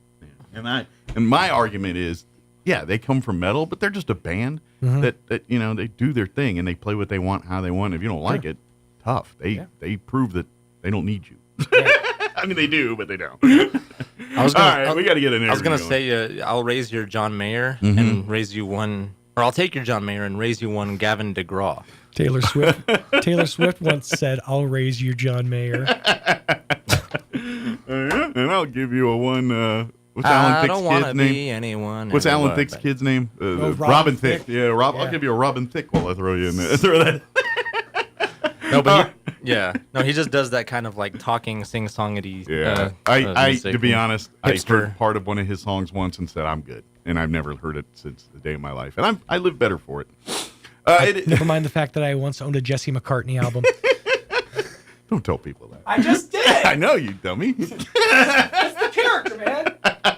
Yeah, but that's just self-torture. All right, it's 8:22. Like I said, we're going to play our special little Rush Thanksgiving tribute interview here in just a bit. But first, let's get you up to date on the weather. I'm meteorologist Steve Hamilton with your Pecos Valley weather. Pretty windy today. We'll get some sunshine, though, and fairly warm. We'll be in the upper 70s. We have a cold front on the way into the area. A few gusts around 40 miles an hour through the afternoon. Overnight, cloudy. We'll drop into the low 40s and still breezy, and then a lot cooler on Thanksgiving Day. Clouds in the morning, mix of sun and clouds in the afternoon, upper 40s to low 50s. That's your latest forecast. I'm meteorologist Steve Hamilton. Thank you, Steve. Currently, did I refresh my weather? No, I need to refresh that. It is not fresh. Currently 58 degrees here in Roswell. Humidity is at 42%. Winds currently out of the southwest at 10 miles per hour. We are looking at increasing clouds, but warm today. 77, our expected high. But unfortunately, the winds are going to come with it. We're looking at southwest winds 10 to 15 this morning, and then 15 to 20 later this afternoon. This one's a little surprising. A slight chance of rain. We got a 10% chance. Had some light rain overnight tonight. They're talking like after 2 in the morning. Mostly cloudy with an overnight low of 39 degrees. South winds still breezy, 10 to 20 miles per hour. For your Thanksgiving Day, there is an 80% chance that we could see a few rain showers till about 11 a.m. tomorrow. High of 51 tomorrow, so a lot cooler with northwest winds at around 5 miles per hour. Tomorrow night, partly cloudy, overnight low of 30 with south winds at around 5 miles per hour. For you Black Friday, mostly sunny and a high of 55 degrees, south winds 5 to 10. Playoff Saturday, championship Saturday, I should say. Mostly sunny and a high of 60. And then for Sunday, mostly sunny, 57 for a high there. All right, it is 8:25. We're going to take a quick 3-minute break, and then we're going to play our Rush Thanksgiving tribute. We're a little, so for all you Rush fans, we got a little special Thanksgiving thing for you. That's coming up on the other side. Don't go away. You're listening to Mornings with Mike Winter. A dining set is the staple of family gatherings. It's where you spend holidays, where you help your kids with their homework. It's an entertainment setting for game nights or new recipes. Your dining room is a centerpiece of style and design. This is Melanie from Glenn's Furniture. Here at Glenn's, we bring quality to the modern dining room. Our selection is extensive with clean lines and subtle curves, from traditional to contemporary with wood or stone tops. Stylize your dining room at Glenn's on Union and Alameda, where delivery is free since 1953. Big news, southeastern New Mexico. Southwest Bearing is back and better than ever. Under new ownership, Southwest Bearing is your trusted source for heavy equipment needs, offering custom hydraulic hoses, air hoses, diamond roller chain, bearings, belts, seals, sprockets, tools, fluids, fittings, and more. Our expert team delivers top quality products and exceptional service to keep your machinery running smoothly. Visit us at 809 East McGaffey in Roswell or call 575-623-2300. Southwest Bearing, custom solutions, local service. So your pecans aren't as big and bountiful as they used to be? Well, what would Jim Gill do? Hi, this is Ben from Roswell Seed Company. Few people knew as much about pecans as Jim Gill. And if he were here today, he'd tell you it was time to fertilize. He'd tell you just what you need and show you how to use it. Then he'd make some joke about your neighbors making fun of your nuts. So when there's trouble with your pecans, head for Roswell Seed Company and ask them, what would Jim Gill do? First American Bank is committed to supporting small businesses in New Mexico. If you need a loan, mobile banking, or treasury management products, we're here to help you succeed as your business resource and, as always, your trusted partner. First American Bank, your community bank since 1903. equal housing lender.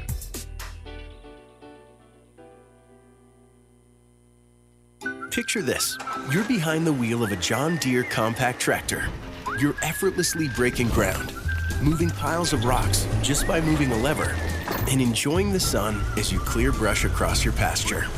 We could keep trying to put you in the moment, but to really understand what this feels like, you just have to get in the seat.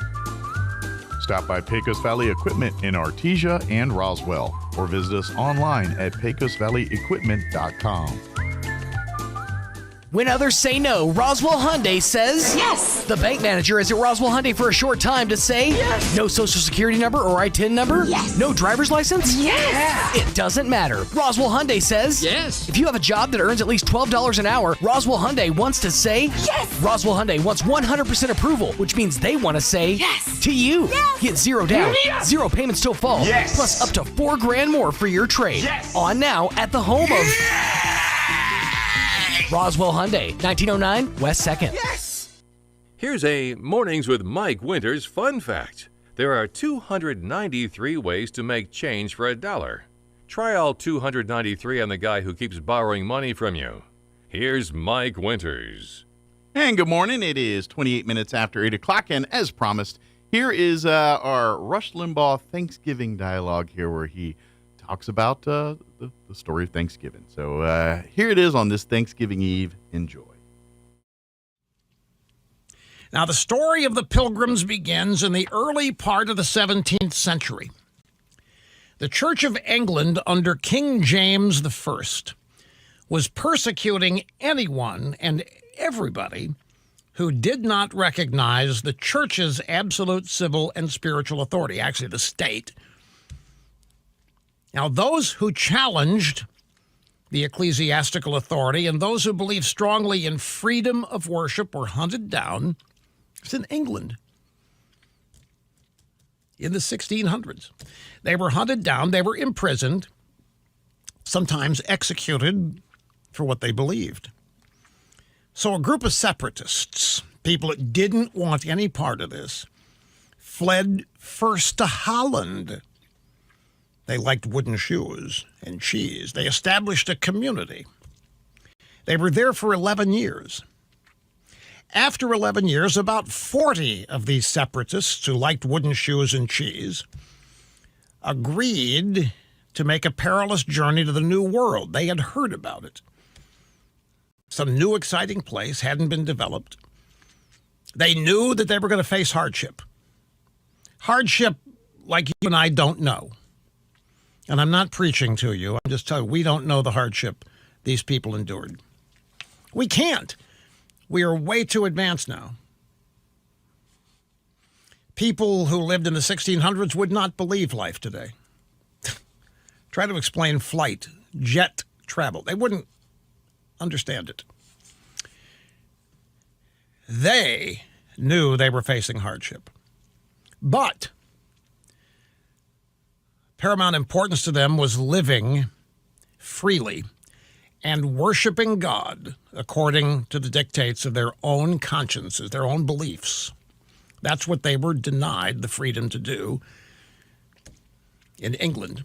So, August 1st, 1620, the Mayflower set sail. There were a total of 102 passengers, including 40 of these separatists, the Pilgrims. There were just 40 of them.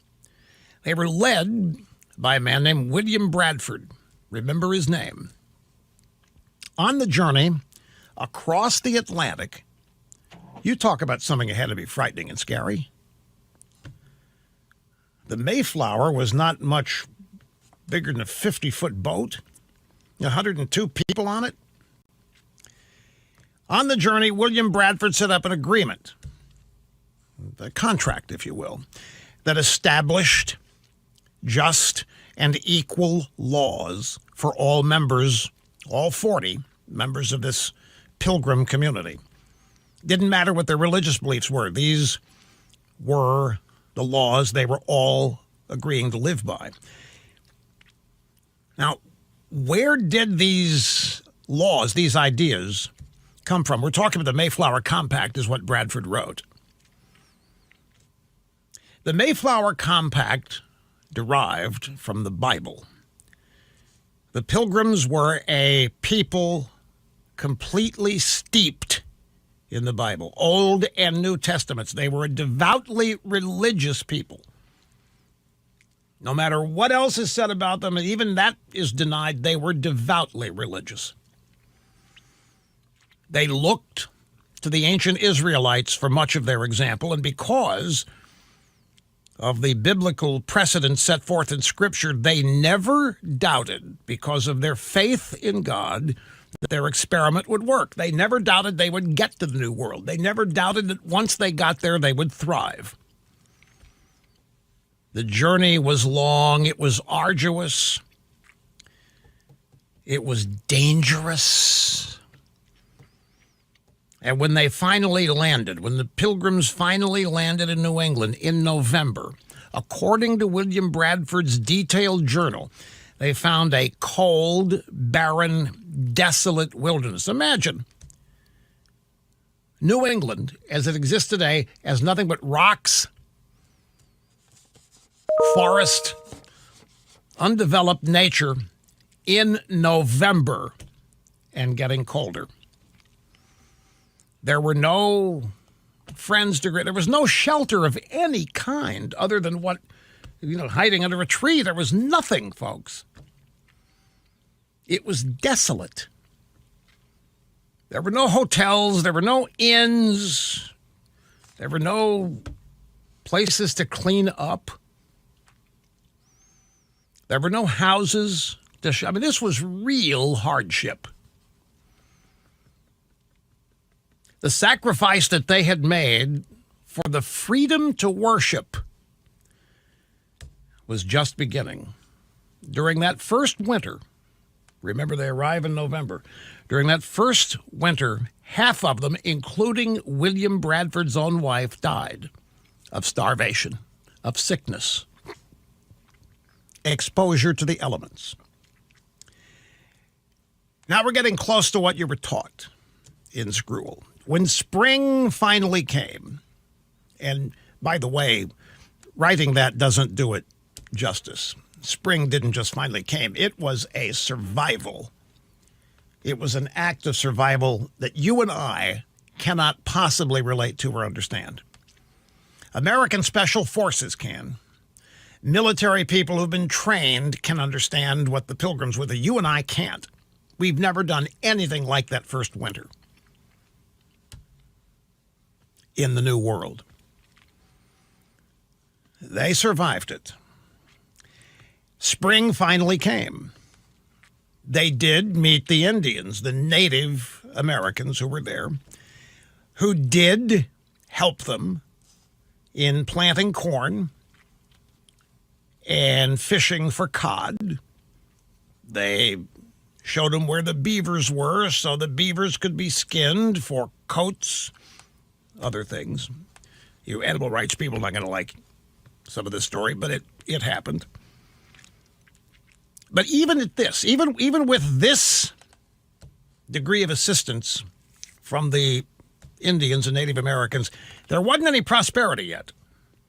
They had the Mayflower Compact. They had these laws they were living by, but there was no prosperity yet. I wonder why.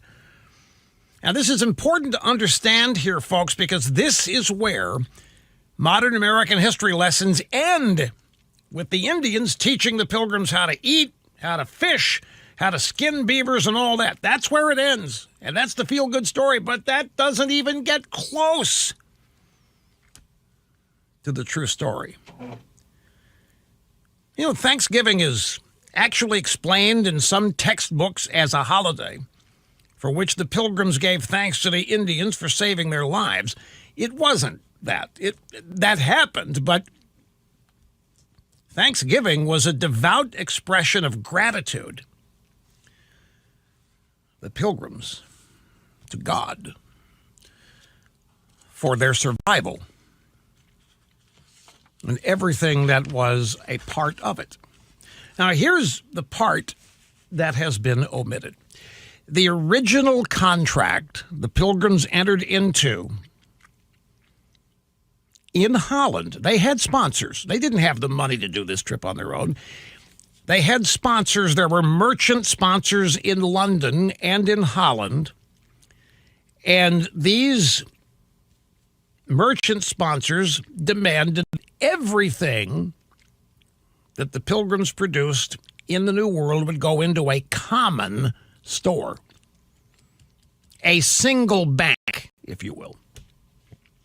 And that each member of the Pilgrim community was entitled to one share. So everybody had an equal share of whatever was in that bank. All of the land they cleared, all of the houses they built belonged to that bank, to the community as well. And they were going to distribute it equally because they were going to be fair. So all of the land that they cleared and all the houses they built belonged to everybody, belonged to the community, belonged to the bank, belonged to the common store. Nobody owned anything. They just had an equal share in it. It was a commune. The Pilgrims established a commune, essentially. Forerunner of the communes we saw in the 60s and 70s out in California. They even had their own organic vegetables, by the way. Yep, the Pilgrims, forerunners in organic vegetables. Of course, what else could there be? No such thing as processed anything back then. Now, William Bradford, who had become the governor of the colony because he was the leader, recognized that this wasn't going to work. This was costly and destructive, and it just wasn't working. It was collectivism. It was socialism. It wasn't working.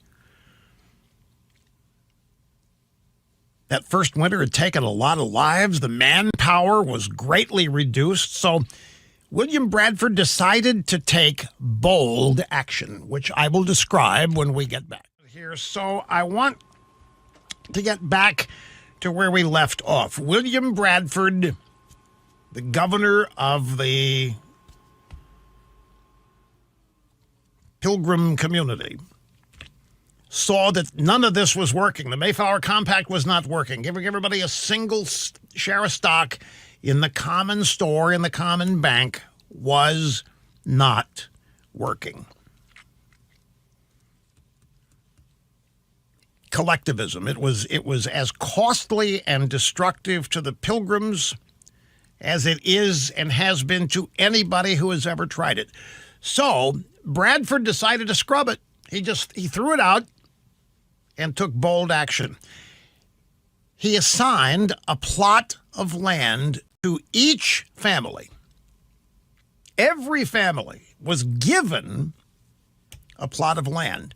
They could work it, manage it, however they wanted to. If they just wanted to sit on it, get fat, dumb, happy, and lazy, they could.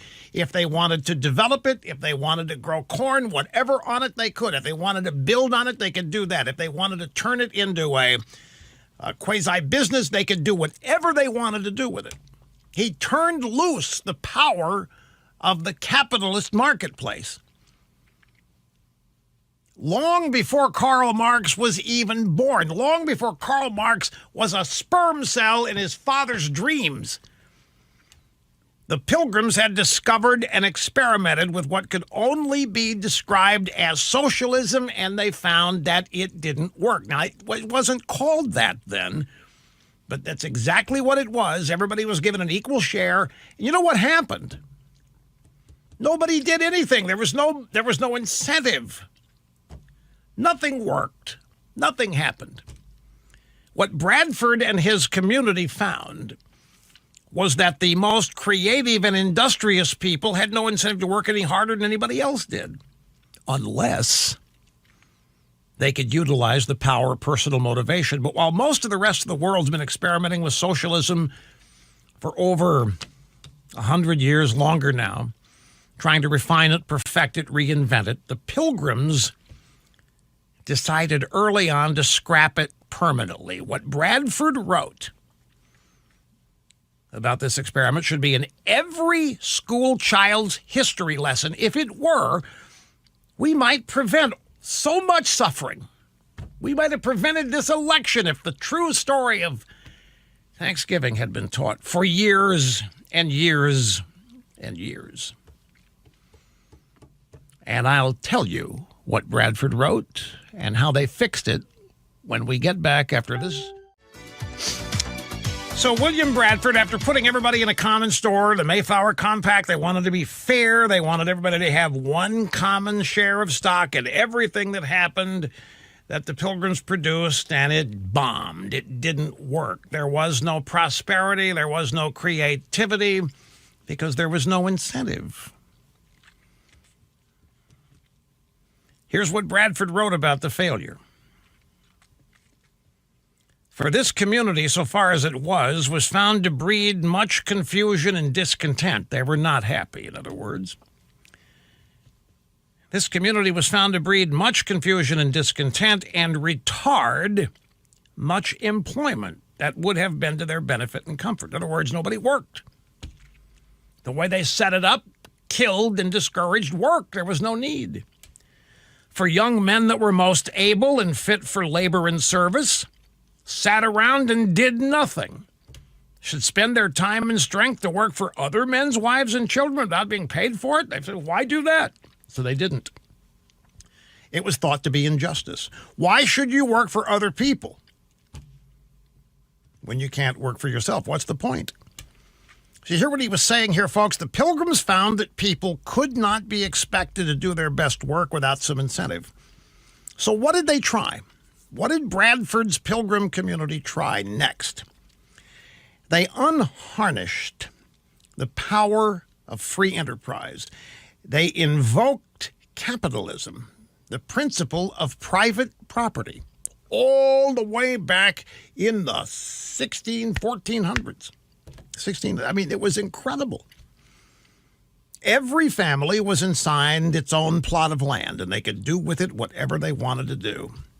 Bradford wrote, this had very good success, for it made all hands industrious, so as much more corn was planted than otherwise would have been. So when profit was introduced, when the opportunity to prosper was introduced, it went gangbusters. That, my friends, is the essence of the true story of Thanksgiving. This is where it gets really good. If you're laboring under the misconception that I was taught in school, they set up trading posts, they exchanged goods with the Indians after they had enjoyed this prosperity. It was not the Indians that brought them prosperity, and it's not said to insult anybody. The Indians assisted them on their arrival, undeniably.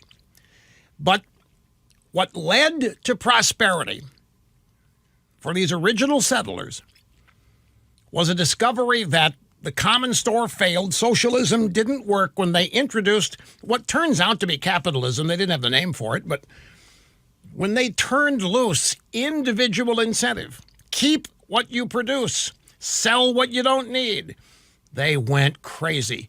This is not something they were taught by anybody but self-experience. It was not the Indians. None of this is said to put anybody down. Don't misunderstand. The Indians did a lot of things that helped them, which I'll get to in just a second, but it was their own industriousness. They set up trading posts. They exchanged goods with the Indians. They sold stuff to them. And those profits allowed them to pay off the debts of their sponsors in London and in Holland. And you know what? The success of that colony, after they had abandoned socialism and tried what was essentially capitalism, the word spread throughout the old world of this massive amount of prosperity that was there for the taking in the new world. And guess what happened? The new world was flooded with new arrivals. The success and the prosperity of the Plymouth settlement attracted more Europeans and began what came to be known as the Great Puritan Migration. And all it took was prosperity and the word spreading across the Atlantic Ocean of how there was prosperity and it was there for the taking. All you had to do was get there and give it a shot. The lesson is, the true story of Thanksgiving is that William Bradford and his Pilgrim community were thanking God for the blessings on their community after the first miserable winter of a documented failure brought on by their attempt at fairness and equality, which was socialism. It didn't work. Only when they abandoned it did it work. And I need to say again, because I don't want people to be misunderstood, get noses out of joint. The Native Americans, the indigenous peoples, the Injuns, whatever you want to call them, they were of considerable assistance, and they were friendly when the Pilgrims arrived. But they had little, if anything, to do with the prosperity that occurred, because that was the result of Bradford and the Pilgrim leadership deciding to change their structure according to the Mayflower Compact. Now, the Indians assisted naturally. I can't deny it. I mean, they taught them how to fish and this kind of thing that they didn't know how to do, and that led them to be productive, undeniably so. But it was the Pilgrim community itself which experienced this massive prosperity, the word of which spread all the way back to the Old World, Europe, across the Atlantic Ocean. Now, I mentioned earlier that the Federalist has a story on all this.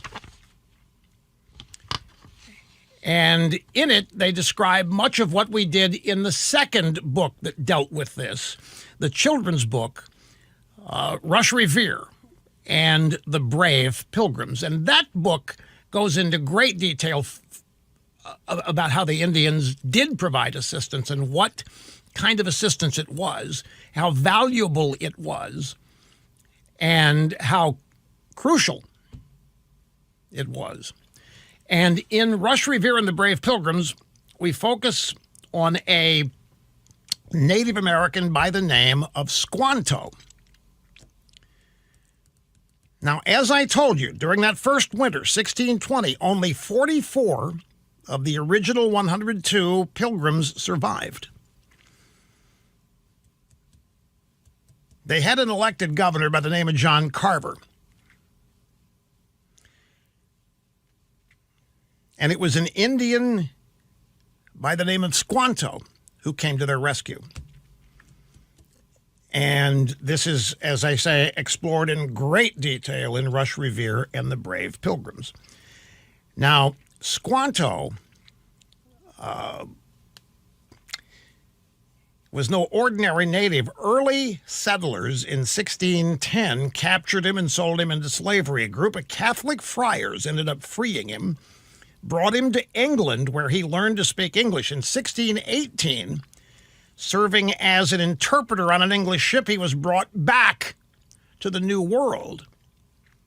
It was Squanto, who is a famous Native American in his own right in the Pilgrim story.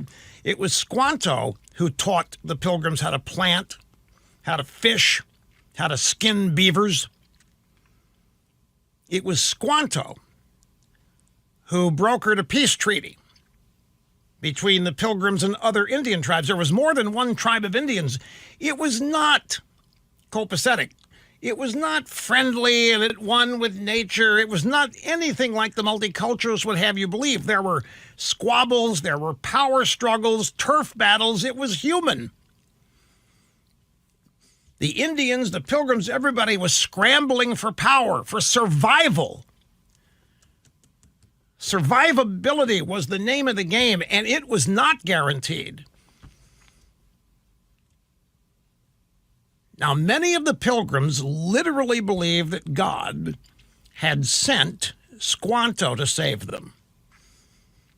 And they believe, Pilgrims believe, that without Squanto, they never would have survived or thrived. And they experienced a tremendous harvest in 1621, and that's the big gathering that is taught in the history books.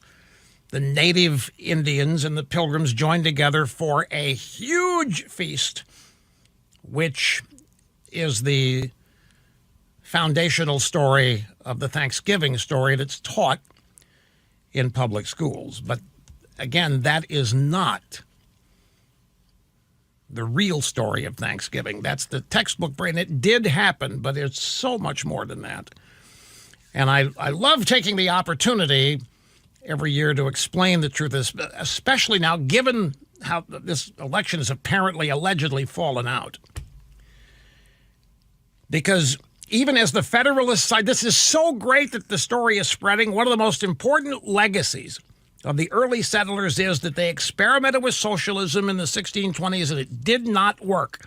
Private property rights, personal responsibility, saved the Plymouth colony from extinction and laid the economic foundation for the free and prosperous nation that we all enjoy today. And that is exactly right. And that is the true story of Thanksgiving, and that has been what we have shared with you every Thanksgiving for the past 31 years. Now a brief break.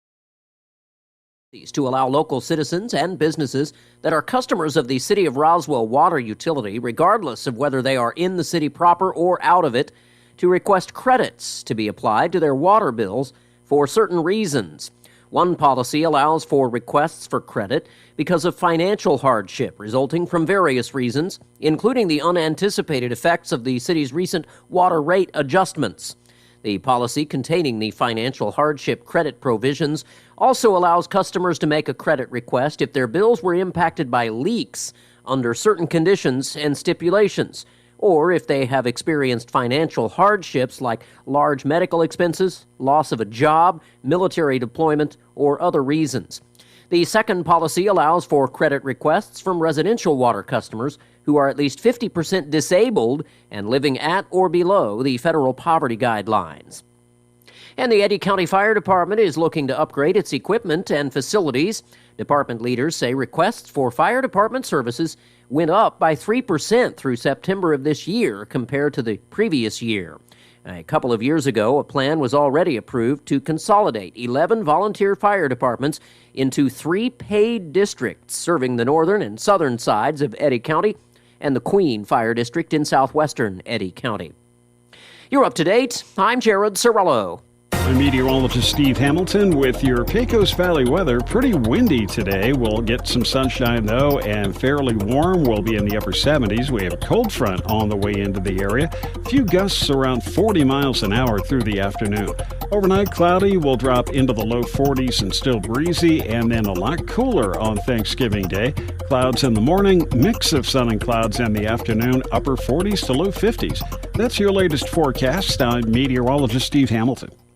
All across America, this is the Red Apple Audio Network's Market Report. I'm James Flippin. U.S. stocks finished higher yesterday as investors attempted to study what President-elect Trump's announced plan for tariffs could mean for the market. Trump has called for a 25% tariff on products from Canada and Mexico and a 10% levy on Chinese goods.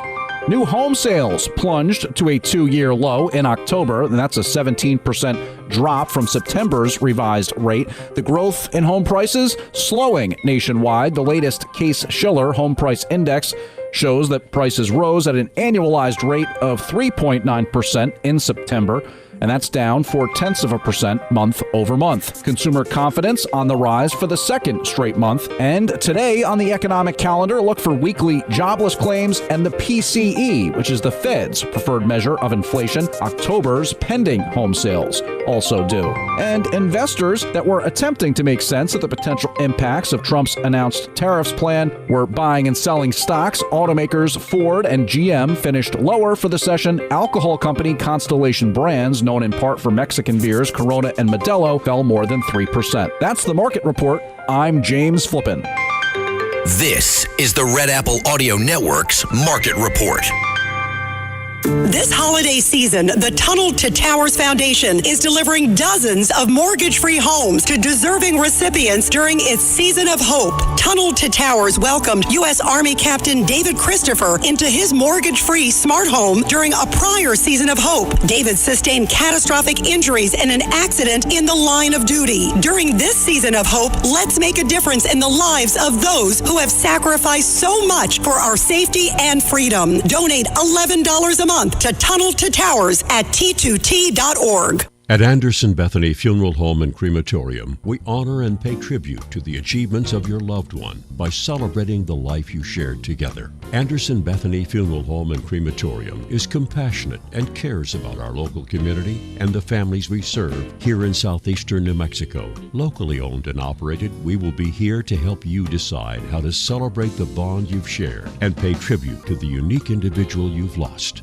Visit us at 2609 South Main in Roswell or call 622-5888. Need new windows for your home? Beware of the sales gangster. Jennifer from Trustmark Roofing and Windows here. A sales gangster is a window salesperson with the mobster mentality. They intimidate, bully, and fast talk you into buying their less than quality windows during a 3-hour pitch. Think I'm kidding? Call a few window companies and see for yourself. Or you can skip the sales gangsters and call Trustmark. We have fair, no-nonsense pricing on our premium windows, and our appointments take only about 60 to 75 minutes. Just long enough to listen to what you need, show you your options, answer your questions, and give you a straightforward quote. Then it's up to you. We can take a no just as easy as a yes, but I'll guarantee you this. No sales gangsters. Sound fair? Call Trustmark Roofing and Windows for your no-obligation spring window assessment. 575-755-7663 or visit TrustmarkRoofPros.com. Trustmark Roofing, we put people first. Artesia General Hospital has welcomed cardiologist Luther Weathers to the team. Dr. Weathers is board certified with a subspecialty in cardiovascular diseases. He treats patients with genetic heart defects, heart rhythm disorders, heart failure, coronary artery disease, chronic high blood pressure, and other cardiovascular diseases. Call 575-736-8270 to schedule your visit with Dr. Weathers in Artesia or visit artesiageneral.com/cardio appointment. Se habla español. Roswell Tire and Appliance has a great selection of brand new refrigerators, freezers, ranges, washers, and dryers, all with special Black Friday and Christmas pricing. With Roswell Tire and Appliance, you can have it in your home for the holidays. Save even more on their selection of scratch and dent appliances. Plus, find a huge selection of tires and the people that can help you get it done. Roswell Tire and Appliance can repair your appliances as well. They pride themselves in service long after the sale with repair warranty, and they deliver to all of Roswell and the surrounding area. Roswell Tire and Appliance, 101 South Main in downtown Roswell. Your home for Kim Commando in Roswell. 106.5 Roswell's Talk FM, KEND, Roswell, New Mexico.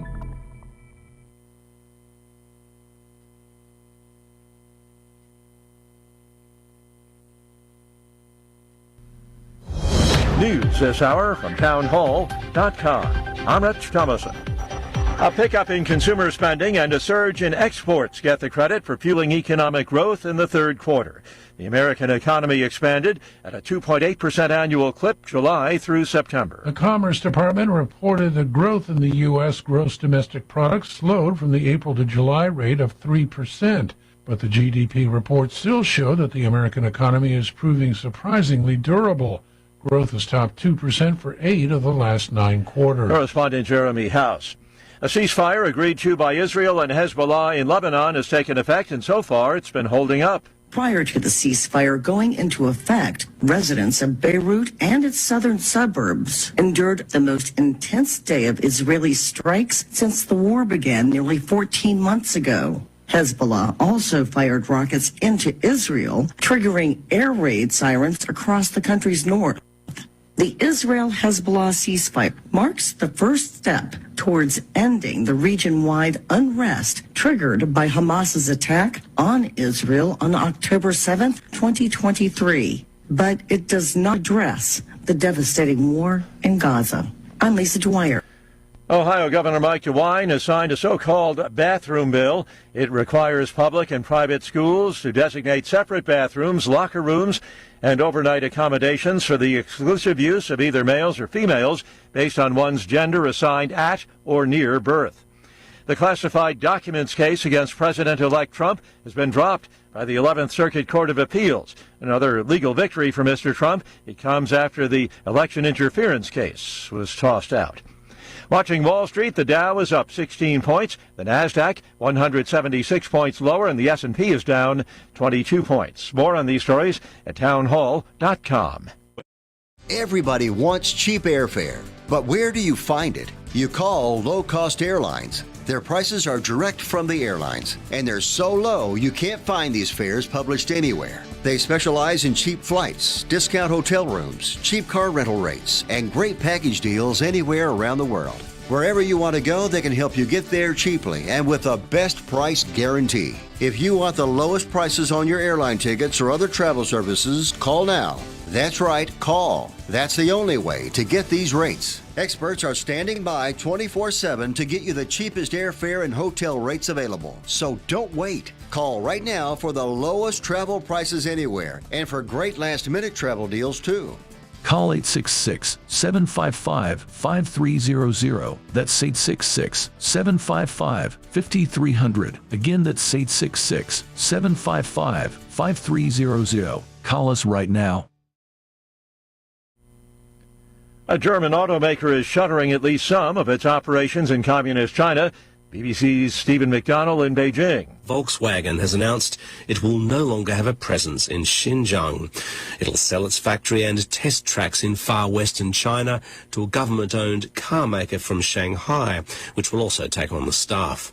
The Chinese government has been accused of widespread human rights abuses in the region, including the mass detention of ethnic Uyghurs, many of whom had been seeking greater autonomy from Beijing.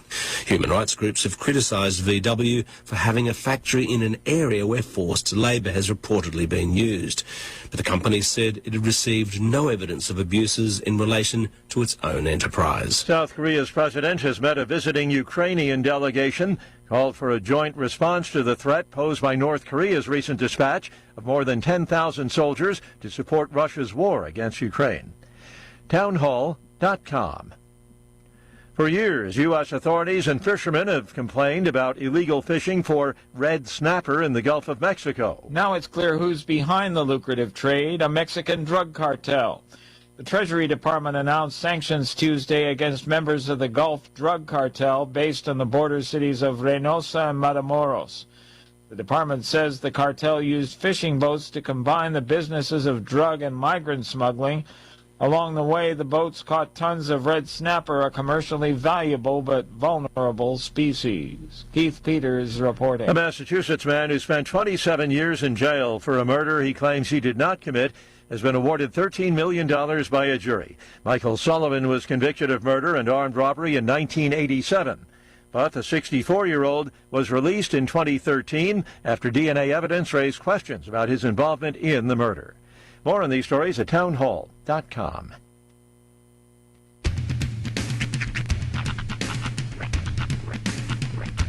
What in the wide, wide world of sports is going on here?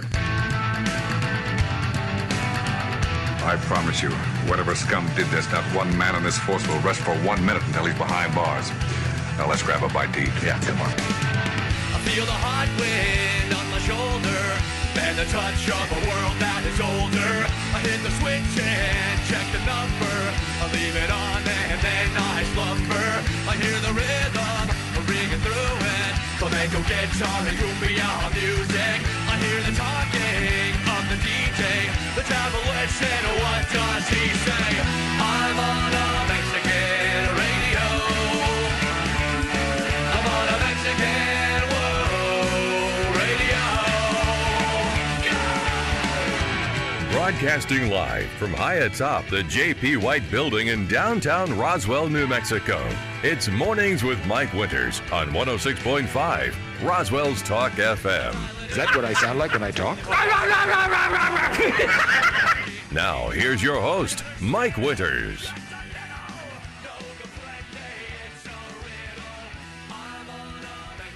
And good morning. It is 6 minutes after 8 o'clock. Welcome to hour number 3. Crazy Journals. Of Mornings with Mike Winters right here on 106.5 Roswell Talk FM. Happy Thanksgiving Eve. Indubitably. Yeah, I hope everyone enjoyed the Rush. It was kind of nostalgic, actually, because I was working and doing stuff, but just hear Rush talking in the background, like while I'm doing my day, it was very nostalgic, because I've spent so many years here in the studio doing my thing, and in the background there's Rush playing, doing his thing. It just sort of, it harkens back to a certain time. It's kind of a nostalgic moment. It's evocative. Real quick, because I know that Lee's going to be on here in a minute. Yeah, we got 2 minutes. I wanted to run through what $17 can get you on Temu. Oh, the Temu first aid kit. Is it technically a first aid kit or is it an emergency preparedness kit? It's got a Red Cross. It's got a Red Cross, so it's a first aid kit / preparedness kit. Now, I was actually the world's largest Swiss Army genuinely surprised at what I got for the $17 from Temu or Temu, depending on whoever. First off, a couple glow sticks. Not sure why that's going to help with anything, but they're just fun to play with. This was my favorite thing in the entire kit. So, we break this bad boy out before. Ooh, a little hatchet. Weapons charge. This thing. Yeah, it looks a little formidable. It's got a hatchet on one side, hammer on the other. It's a multi-tool also. So it's got all these little bad boys. That would be great for a little wilderness survival situation. You could do all kinds of chop up wood. Assuming that blade's sharp on there, you probably need to work. Yeah, and you probably need to work on the blade a little bit. Well, and I've been there's sharpeners in the kit as well. Yeah, good. Nice, really nice actually. Spring action knife. Oh, nice. Right? Nice looking. Handy in most situations. See how these things work when you actually do work with them. Yeah, exactly. Now, I had to go through here and kind of figure out what most of this stuff actually was. But that's just handy strap. It's got like a whole spoony knife kit thing. Okay, can opener. You got a little serrated edge. You want to cut some bread? Heck yeah. Heck yeah. I want to turn him on. I'm turning you on, Roy. Turn him on. Go ahead. Well, you don't say it like that. This took me forever to figure out. It's Flint. Oh, yeah, a little knife starter kit, baby. Yeah. Oh, yeah, that's... And fire starters. I ain't going to lie. Pocket a little saw. Yeah. If those gadgets work as advertised, you know what? It's a nice little kit. You could survive with that. I could. Absolutely could. Yes. There's a fishing kit on the other side. A couple of. I bet half of those things. Real handy in the New Mexico desert. Oh yeah. Full blown shovel. So you can bury your poop. Space blanket. Mm-hmm. Who knows? Whole first aid kit right there. Nice. So yeah, I mean a nice little kit for, since it's Temu. $17. I know most of it won't. But I bet half of the stuff in that bag will last you like the next 100 years, and then the other half will only last you like a week. That's true. Right. I ain't gonna lie, that hatchet / hammer / whatever pliers / whatever, that thing looked stout. And if I can get a hold of enough like Molly or E, these are gonna come in real handy in the woods.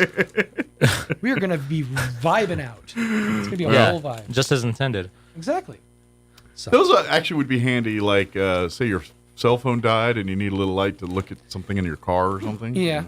But those are kind of been out technologied by the cell phone since everyone's got, because literally since the dawn of the smartphone, we all have cameras now. We all have flashlights. We all have, these were things we didn't carry on our person most of the time. That's true. I've never had. Now we all have them on us at all times. I've never had a light or road flare before, but I've always wanted to.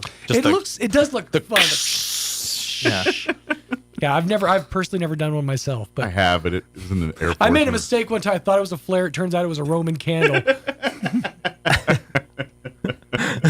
Well, it could be worse. You thought you were just, lighting a candle. Right. It turned out to be a flare. I gave off a signal, but only for a short time and in 6 little bursts. I think he's over there somewhere.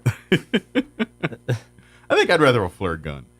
Yeah. Oh, that too. Those are way more fun. Mm-hmm.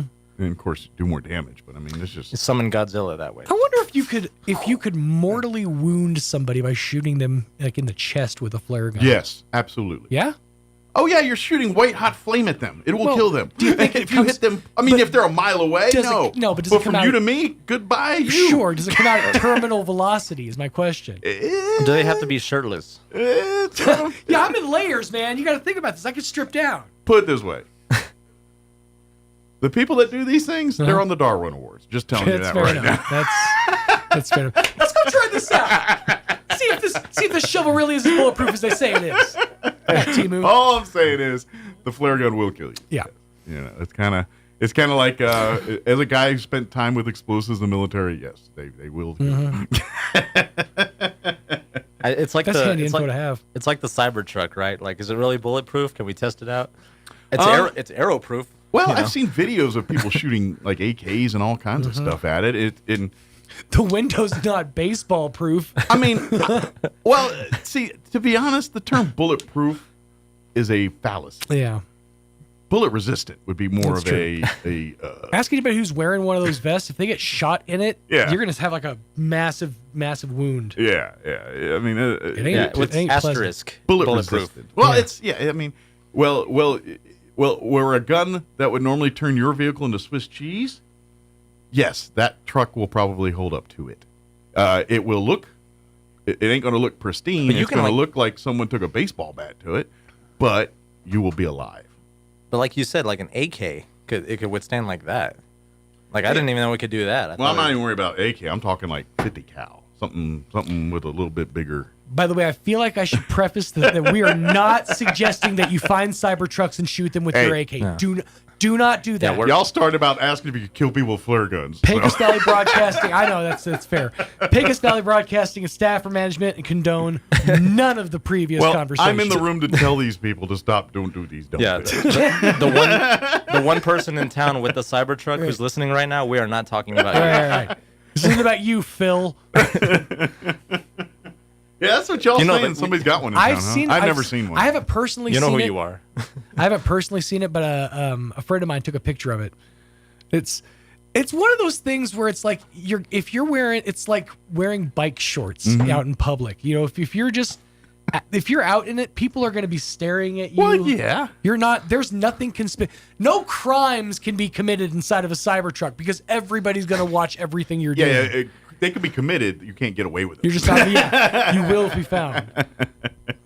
Unless you go to the Cybertruck dealership and rob there, and then it's like, I don't know. Have you seen the gas mileage silver on that Cybertruck? There's 13 of them in this state. Let's narrow it down. Now let me ask this question, because I mean I've seen the Cybertruck, I've seen the commercial, I've seen all the onlineage about it. Yeah.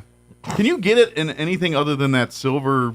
Yes, for like aluminum color, for whatever like that is. $10,000 more, they'll put a wrap on it. Okay. It's like black or gray, white. I think white's an option. So yeah, you can. It's a wrap. Should be anything you can make a rainbow. Well, it's a yeah, wrap. but it's Tesla, so they're going to be pedantic about it. Yeah. Well, it's funny. I keep referencing the show because it's just been in my world, but I'm actually on the last season of Silicon Valley, the last 7 episodes, and I ain't gonna lie, I'm like excited. Like a lot of times you get to end seasons of shows and you're like, oh man, this one, the evolution of it, I feel like we needed to come to where it's coming to. Yeah. I think I'm kind of digging it. But anyway, there's a whole thing about the Teslas in there because as they get, and one of the coders buys his Tesla and another gets his, and then his Tesla's nice, and so they're trying to out Tesla each other and all that. And this is not Cybertruck. This is just Tesla. Yeah. This was a few years ago. Cybertruck wouldn't I have. don't think Cybertruck was in the ether yet to the public. But anyway, they were doing stuff like, how do you get these wheels for the Tesla, whatever, with the ludicrous speed or whatever and all that? And he goes, oh, well, that's only exclusive if you refer 5 friends to a Tesla. And so now his whole point is trying to get people to buy Tesla so he can get these rims for his Tesla. Oh, and he ends up having to buy 5 people Teslas and to get those. And then he's broke. And then because he spent literally buying employees Teslas and paying for them. So you get the rims. But anyway, it is the troll of cars. Like if you've ever, I've only ever seen this in video form, but there's a video because you can make your car sound like regular exhaust. They have to sound like something, but you can also program in that it just sounds like a continuous fart. Just it's like, but there's one of those where they have video of a Tesla driving by and that's their sound, and it's just like in, oh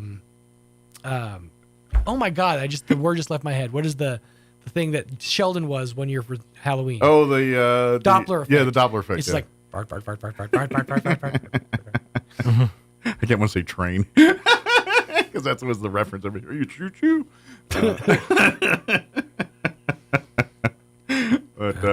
But But I think they come in different horsepowers too. Yeah, that's the whole thing. Yeah, the voltage in their case or whatever. When you buy different models. Well, that was the joke in the show too. Is like, well, mine only has ridiculous speed, but the newer model has ludicrous speed. And then and that was a whole scene in one of the things. Like, yeah, I'm borrowing your Tesla. Why did you throttle back my ludicrous speeds? Like, but we got an emergency. Give me my ludicrous speed. Give me my ludicrous. That's. When do you ever need ludicrous amounts of speed? Lord Helmet needed it in Spaceballs. That's fair. Lord Helmet?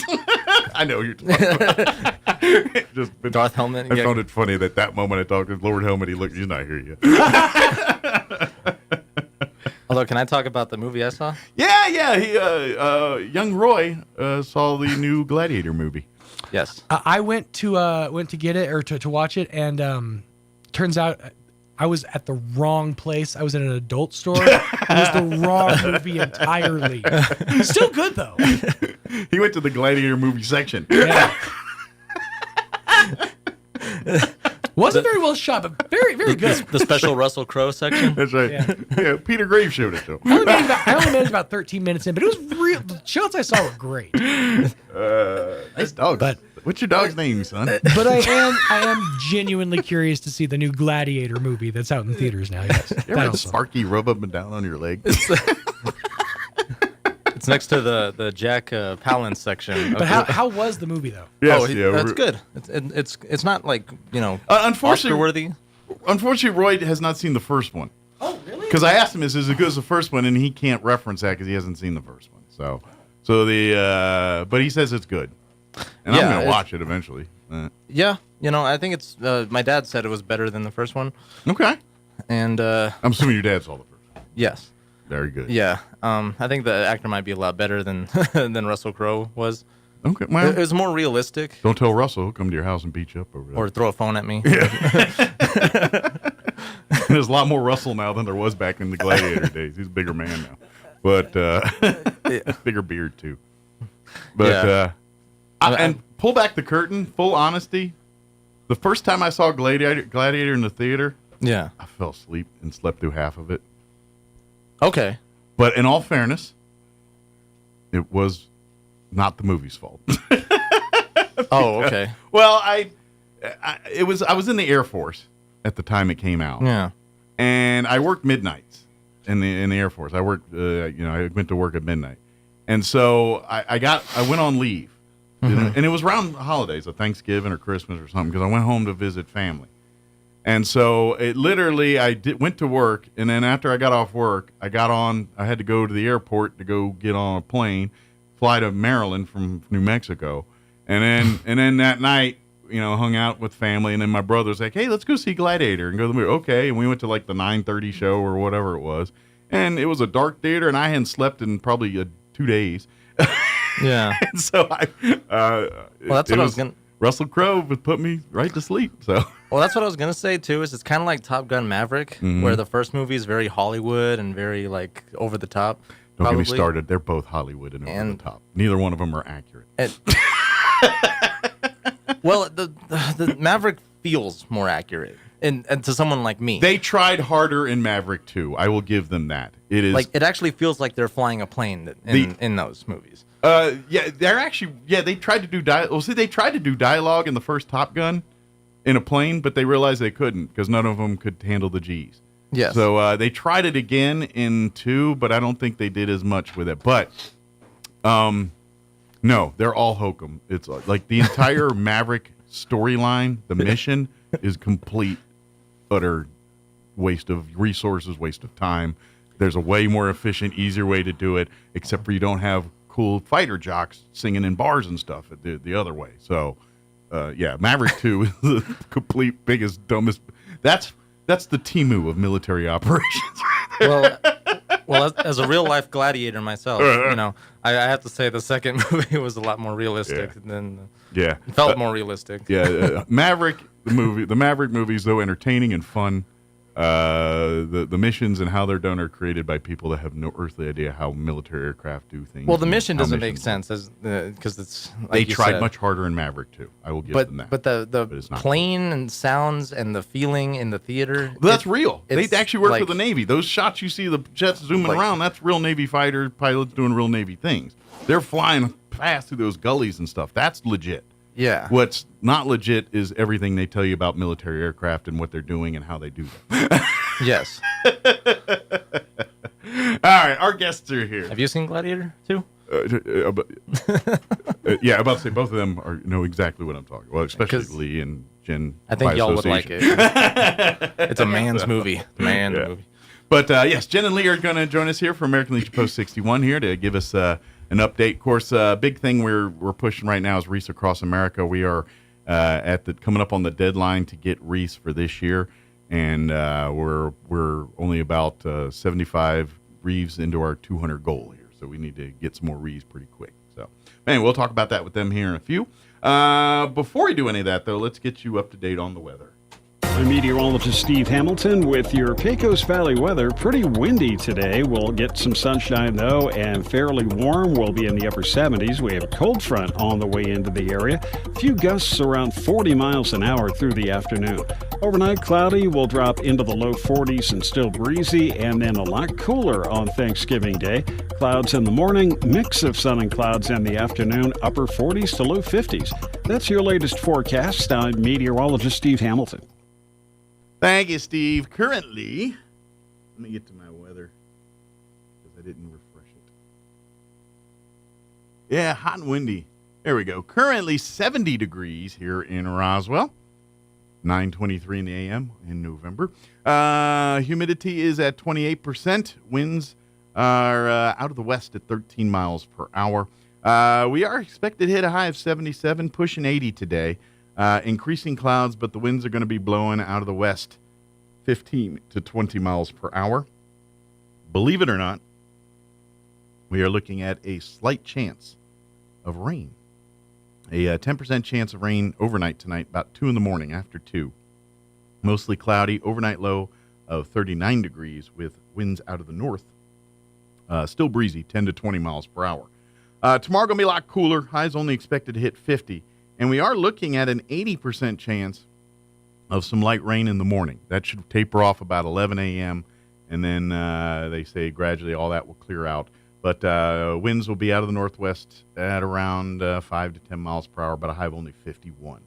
Thursday night, partly cloudy, overnight low of 30, with south winds at around 5 miles per hour. For your Friday, mostly sunny, 55 for a high, south winds 5 to 10. And then for the weekends, mostly sunny on Saturday, for championship football Saturday with a high of 60, and sunny on Sunday with a high of 57. All right, 9:24, we're going to take a 4-minute break, and then we're going to talk with the folks from American Legion Post 61 family. Don't go away. It's huge. It's colossal. It's Roswell Ford's biggest automotive clearance event of the year at our temporary location next to Allsup's on West 2nd and Sycamore Streets. Enter the front of the tents off West 2nd Street next to Allsup's for huge savings from now till the end of the month. The all-new Roswell Ford received massive shipments of new Fords and quality pre-owned vehicles without flood damage. To move them out, we've marked them down, way down. Plus, get $1,500 flood assistance cash in hand when you buy any new Ford or quality pre-owned vehicle. Worried about your trade or credit? Don't sweat it. We've instructed our staff to take any trade, regardless of make, miles, or condition. Even if you owe up to $10,000 more than it's worth. In fact, even if it doesn't run, we'll come get it. So you can upgrade to a new Ford or high-quality pre-owned vehicle for a lot less. And our aggressive lenders will push to approve your credit with great terms, even if it's less than perfect. Everyone knows when the tents go up, prices come down. At Roswell Ford's temporary location next to Allsup's on West 2nd Street and Sycamore Streets. Or visit RoswellFord.com. A bedroom is a quiet escape where I go for peace and comfort.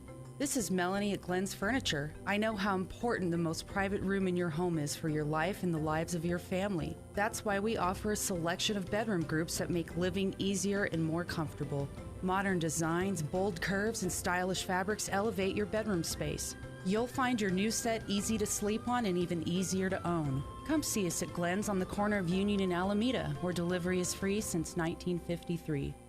Registration for the spring semester is on now at ENMU Roswell. A great career in healthcare, arts and sciences, or technical trades is waiting for you. Now's the time to skill up and get certified. Register today for spring 2025 classes and talk with an advisor. Log on to roswell.enmu.edu. ENMU Roswell, success starts here. Success starts here. ENMU Roswell. If you're missing a tooth or several teeth, a dental implant may be the ultimate solution. Implants look and feel so much like real teeth that you probably forget you have an implant. Maupin & Brown Dentistry is one of New Mexico's most experienced implant providers, with literally thousands of implant patients who are absolutely delighted with the results. Call Maupin & Brown today for an evaluation. You'll be surprised how affordable implants can be. Maupin & Brown, your choice for experienced, state-of-the-art dentistry. First American Bank was founded in Artesia in 1903 and is the oldest and largest independent community bank in New Mexico. We have reached a milestone few companies in this country can celebrate, our 120-year anniversary. We thank our customers and our communities for their support and friendship. First American Bank, your community bank since 1903. Member FDIC. Wakefield Oil Company is a name you can rely on with full service at the pump the way it used to be. You can expect service in just 15 seconds. They offer bulk fuel and oil services and even diesel exhaust fluid. Wakefield Oil Company will deliver to farms, ranches, dairies, the oil fields, and more with dependable service you can count on. So the next time you need service or delivery, go with the name that locals have trusted since 1983. Wakefield Oil Company, 311 South Virginia in Roswell. Let them earn your business. The Black Friday Price Slasher clearance event is on now at Roswell Nissan, with prices slashed across the lot, like a 2023 Nissan Rogue slashed just $338 a month, 2021 Nissan Altima slashed just $308 a month, or a 2019 Buick Encore slashed just $247 a month. Then join Roswell Nissan November 23rd for your chance to win a $400 Walmart shopping spree. The drawing will be held at 1 p.m. sharp. The Black Friday Price Slasher clearance event on now at Roswell Nissan, 2111 West 2nd. Here's a Mornings with Mike Winters fun fact. The U.S. Treasury once considered producing donut-shaped coins. They instead decided to go with coin-shaped donuts. Here's Mike Winters.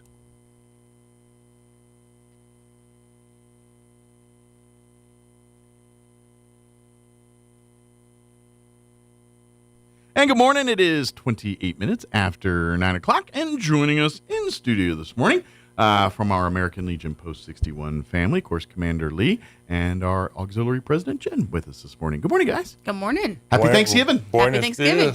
Yeah, Thanksgiving. Of course, I know, unfortunately, I haven't been able to get involved, but I've been noticing on our little chat group that you guys have been busy collecting turkeys and distributing turkeys all over town to various organizations. And 12 this year. Yeah, we got a dozen turkeys to a dozen different people this year. Yeah.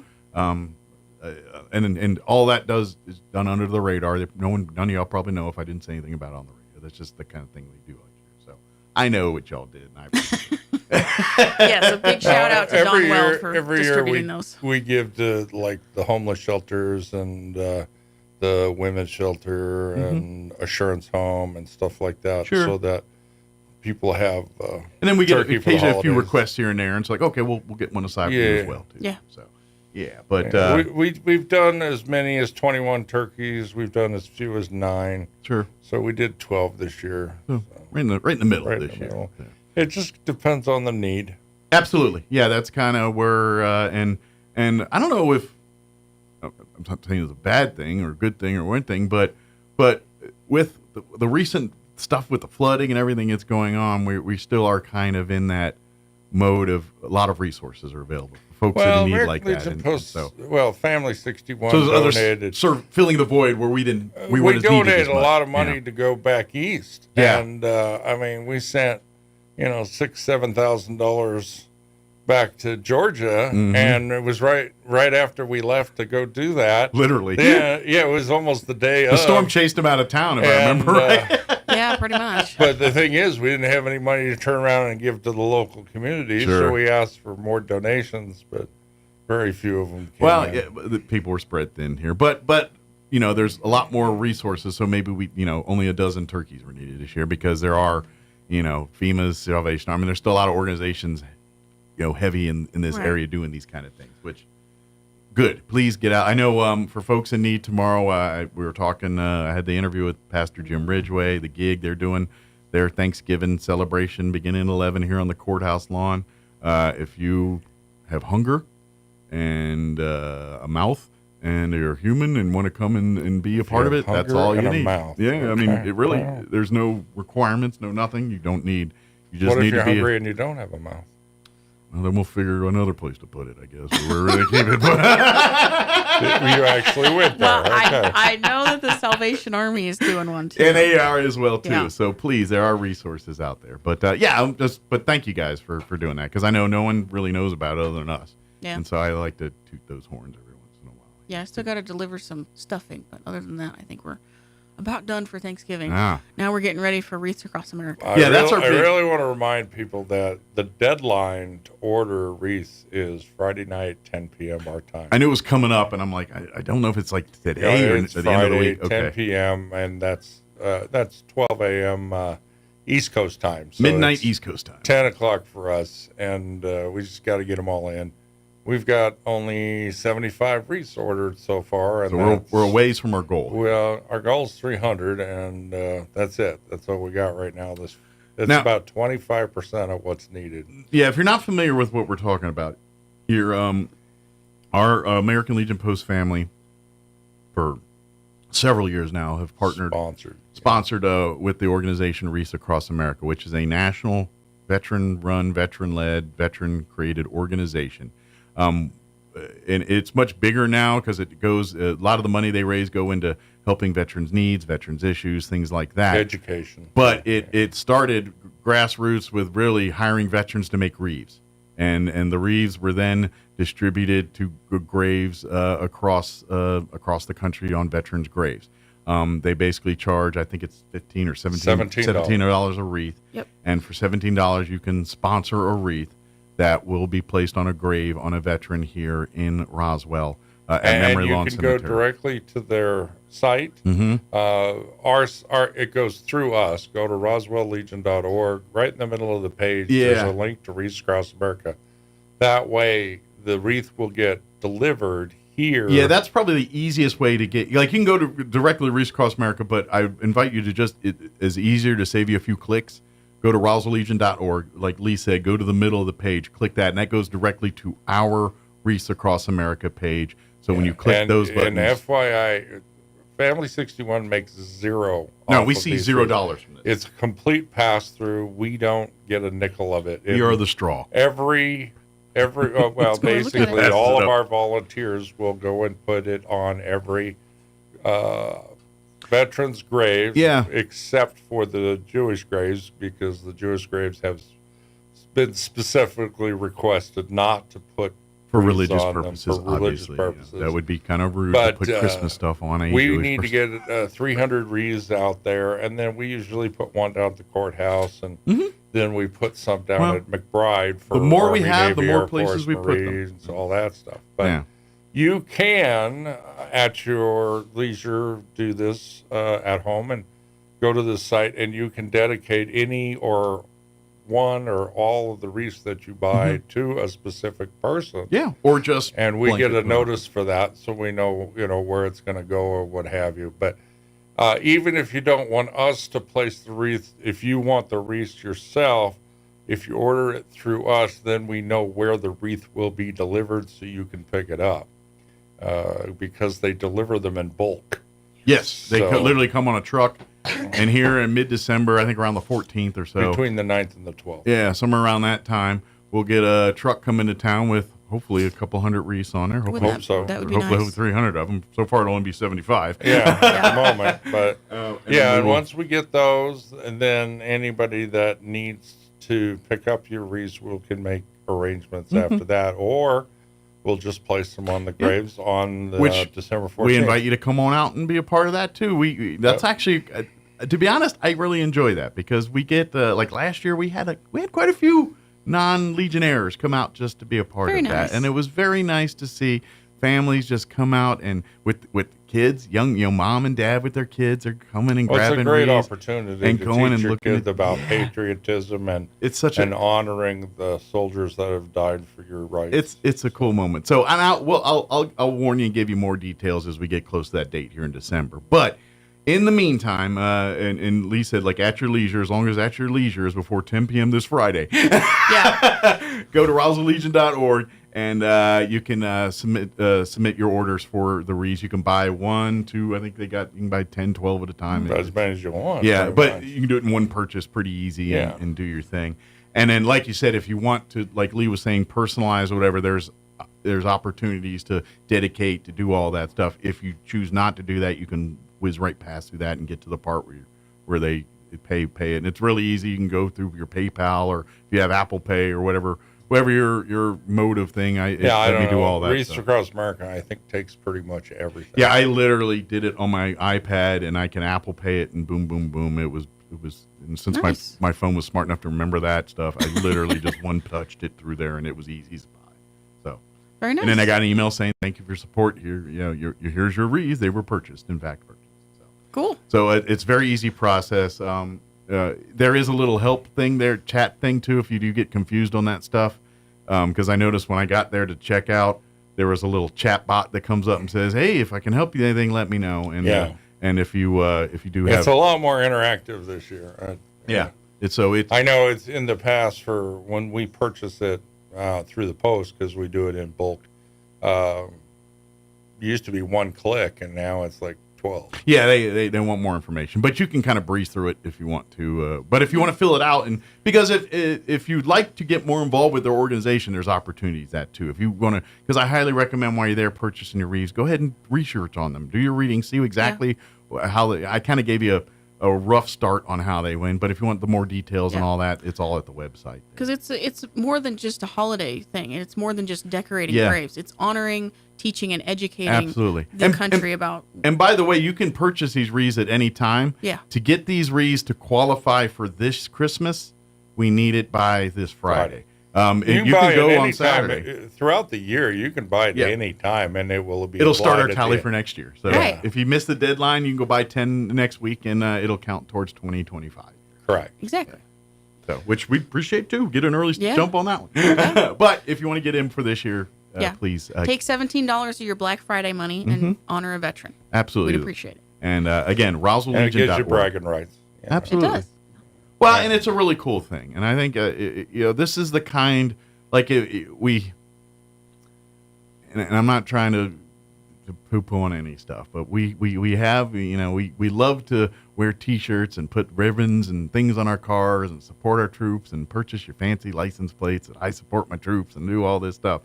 That's wonderful. Thank you for doing that. You want to really support the troops? This is how you support troops, by getting involved in grassroots organizations, getting involved with people that literally have boots on the ground, working hand in hand, helping veterans navigate whatever they need navigating. Right. So yes, we do this to honor the symbolic things and to show our respect to those that have paid sacrifices to serve for this nation. We do that through the wreath part, but on the other end of it, we're also helping today's veterans and helping the next generation of veterans have support systems, have the needs. So when life after military hits them, they've got options. Yeah.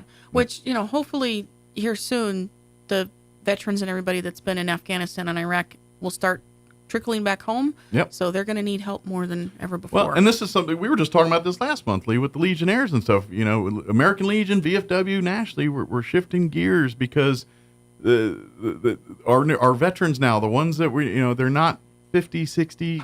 It's not just Vietnam and Gulf War vets for that matter. Now we're talking Afghanistan and folks like that really need to that really probably need some of these resources, but they've got the stigma that they think that American Legion or VFW posts are for old men to drink beer at the bar, and that is not the case anymore. I mean, sure, well, our new building isn't even going to have a bar. Yeah, so. but we really, that's the focus for our veteran organizations nationally here, is to latch these 20 and 30-something veterans that are, our youngest generation of veterans that don't relate to many of the things that, some of our Vietnam veteran era. Right. They don't like the same things. They aren't entertained by the same things. They aren't. Well, and I was talking to Dawn about this yesterday about we have the greatest marketing tool ever invented. The cell phone, yes. The American Legion is not,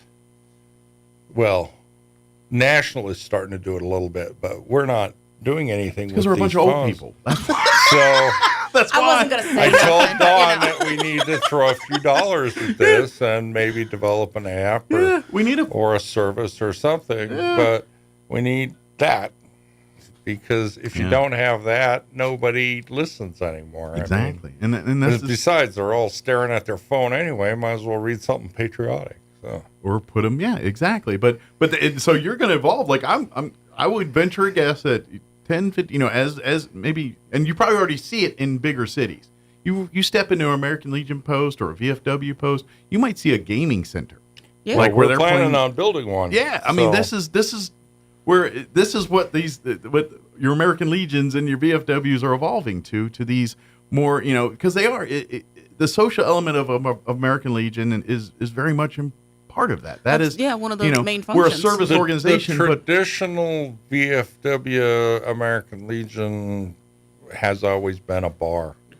And pretty much over the last 20 years, that the American Legion specifically, VFW to some degree, has been evolving away from that. Sure. In fact, because a that's lot what the veterans of want. your long-standing bars across the nation, sure, they're closing because you've got that stigma that you talked about, but also alcohol usually means trouble. Well, and here's the thing, too, I would even offer is the military has taken a much stronger stance on recognizing PTSD and mental health.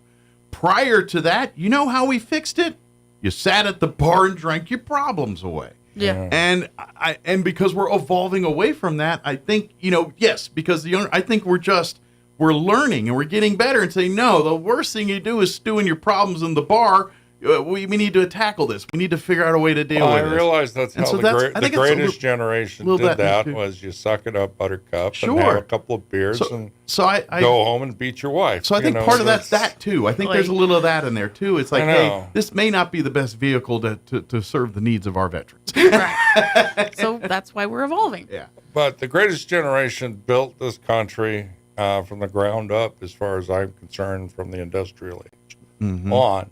But they weren't really good at solving social issues. Sure. So still not the best. You but have way the yin, but you need the yang too. So that's why I'm saying that our new post is going to try to incorporate elements of the new. Well, it would make sense. We're building a new facility now from the ground up. I don't know if it originally started that way, but that's where it's evolving. Originally we were just going to revamp what was there. And so, why put a building in that's really going to be obsolete or is already obsolete when we want a building that's going to serve the next 30 years of American Legion. To local people who either had associated with that building in the past or had actually been in that building, as a business, and they said, well, these are the problems that we noticed, and you know what, when we bring that new contractor in, he's like, yep, they're still here.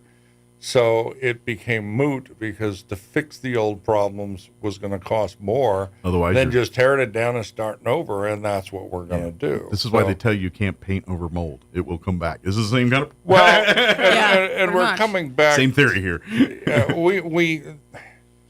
We're one step short from starting building, and that is we're waiting on the engineer to finish the drawing. Gotcha. So once the drawings get put in, then we can monetize it, and it's going to go up pretty quick. I mean, once we get the engineering drawings done and approved, which we're hoping will be within the next month or so. Okay. But I can't give you any estimates of time because in Roswell you're looking at 1 month equals 3. So if I could be hopeful, maybe this time next year we'll have a place. Well, that's the big hope. Yeah. We've been telling everybody we're hoping to get the building soft open by June of 25. Okay. But I don't know. It As could we be know, sooner, it could be construction later. projects You know, always have snags. So Absolutely, and yeah, we live in a world where if you think and this is even pre-COVID and pre-anything, you think a construction project starts on time, you've never done construction before. Well, there is that too. Yeah, there's that. I think we have some really good people working on this, but like I say, until the engineering drawings get accepted and approved, we're done in the stuck in the water, in the mud. But once that happens, like I said, it's going to be quick. Once that comes into place, then the sequence events will start picking up fast and furious. Yeah, and we'll be sure to let y'all know Good, to join us for the party. Well, at and Grand Opening. and we'll celebrate. We'll ring in the new business. We'll be doing lots of and stuff to celebrate. we're That's gonna- for sure. Absolutely, but more to come on that. Yeah. But in the meantime, I just saw the time, so we better start. We just started. I know. We got a late start. That's true. But I do want to remind the folks that the big thing here is the Wreaths Across America. Wreaths Across America. That is the one thing we want to make sure while you're chewing on your turkey and spending time with family and friends, and I imagine you're going to be talking about your family and friends, and there's probably a few veterans that are not at your Thanksgiving table this year, and you're going to be talking about them. Yep. And maybe a good way to pay I tribute. do want to put out a little tease, and that is for chaplains this year, we're in negotiation with Roswell High School. Oh, great. We're going to try to do a for chaplains on a Friday afternoon. Love we that. haven't got a deal yet, but we're talking about it. So this year, for chaplains will very likely not be at First United Methodist this year. So we're looking at alternatives, but that's the leading candidate. Excellent. Well, if they love to have us, we would love to be had. Yeah. As we know, Roswell High School has the little theater in there too. So Absolutely. it'd be nice. Well, and if anybody out there has any time on their hands and they want to volunteer, one thing we need out at Memory Lawn is to clean off some of these graves. So if you got a few minutes and a whisk broom, that's what we need. We need to. With all the rain and the water, some of those, especially the lower headstones, are they're covered. still trying to bring fill dirt to fill in where they sunken stuff. Well, we're still in the work in process. We had a few reported to us recently. Mhm. We went out there.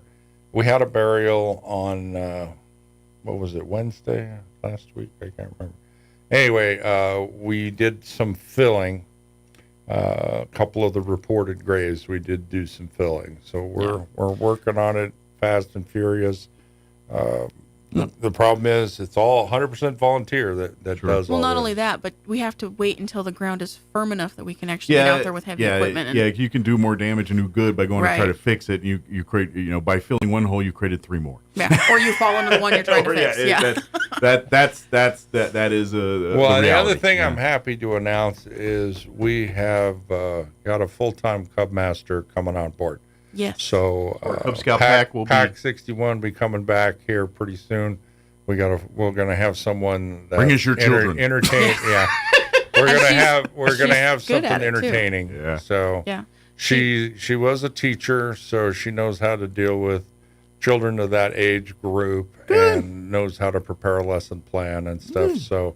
And she's super excited. So and they're going to have she's lots super of fun. excited about Excellent. it. So anyway, Well, yeah. Now she gets the whole world of scouting crafts and Yeah. scouting. Yep. Scouting. She's already been talking about ideas. She's Oh, yeah. super excited. And so at after the the holidays. Cub level, it's a lot of arts and crafts. Oh, yeah. Because of the younger kids. These are Yep. kids. By the time they get into Boy Scouts or scouting, I'm sorry, the older kids. Sorry, I grew up in Boy Scouts, and I'm still training my brain not to say Boy Scouts. So, apologies. well, there is still Boy Scouts. There's Scouts Yeah, and Boy Scouts. but they're now called Scouting USA. They're not called Boy Okay. Scouts anymore. But I just got to train my brain. But anyway, when they get to that level, they're older and they're generally more into to the more bigger, fancier things and stuff. But especially the 7 and 8, those first year Cubs, they do lots of great arts and crafts and they learn. But this is the same thing too. Again, this follows. This is why American Legion is a big supporter of scouting. Yes. They're also teaching them the citizenship, the Actually, Americans, a all little the- history. Yeah. Scouts was the first boys club really that the American Legion took on over 100 years ago. Lord Baden-Powell. Yeah. Mm-hmm. So every scouter knows that name.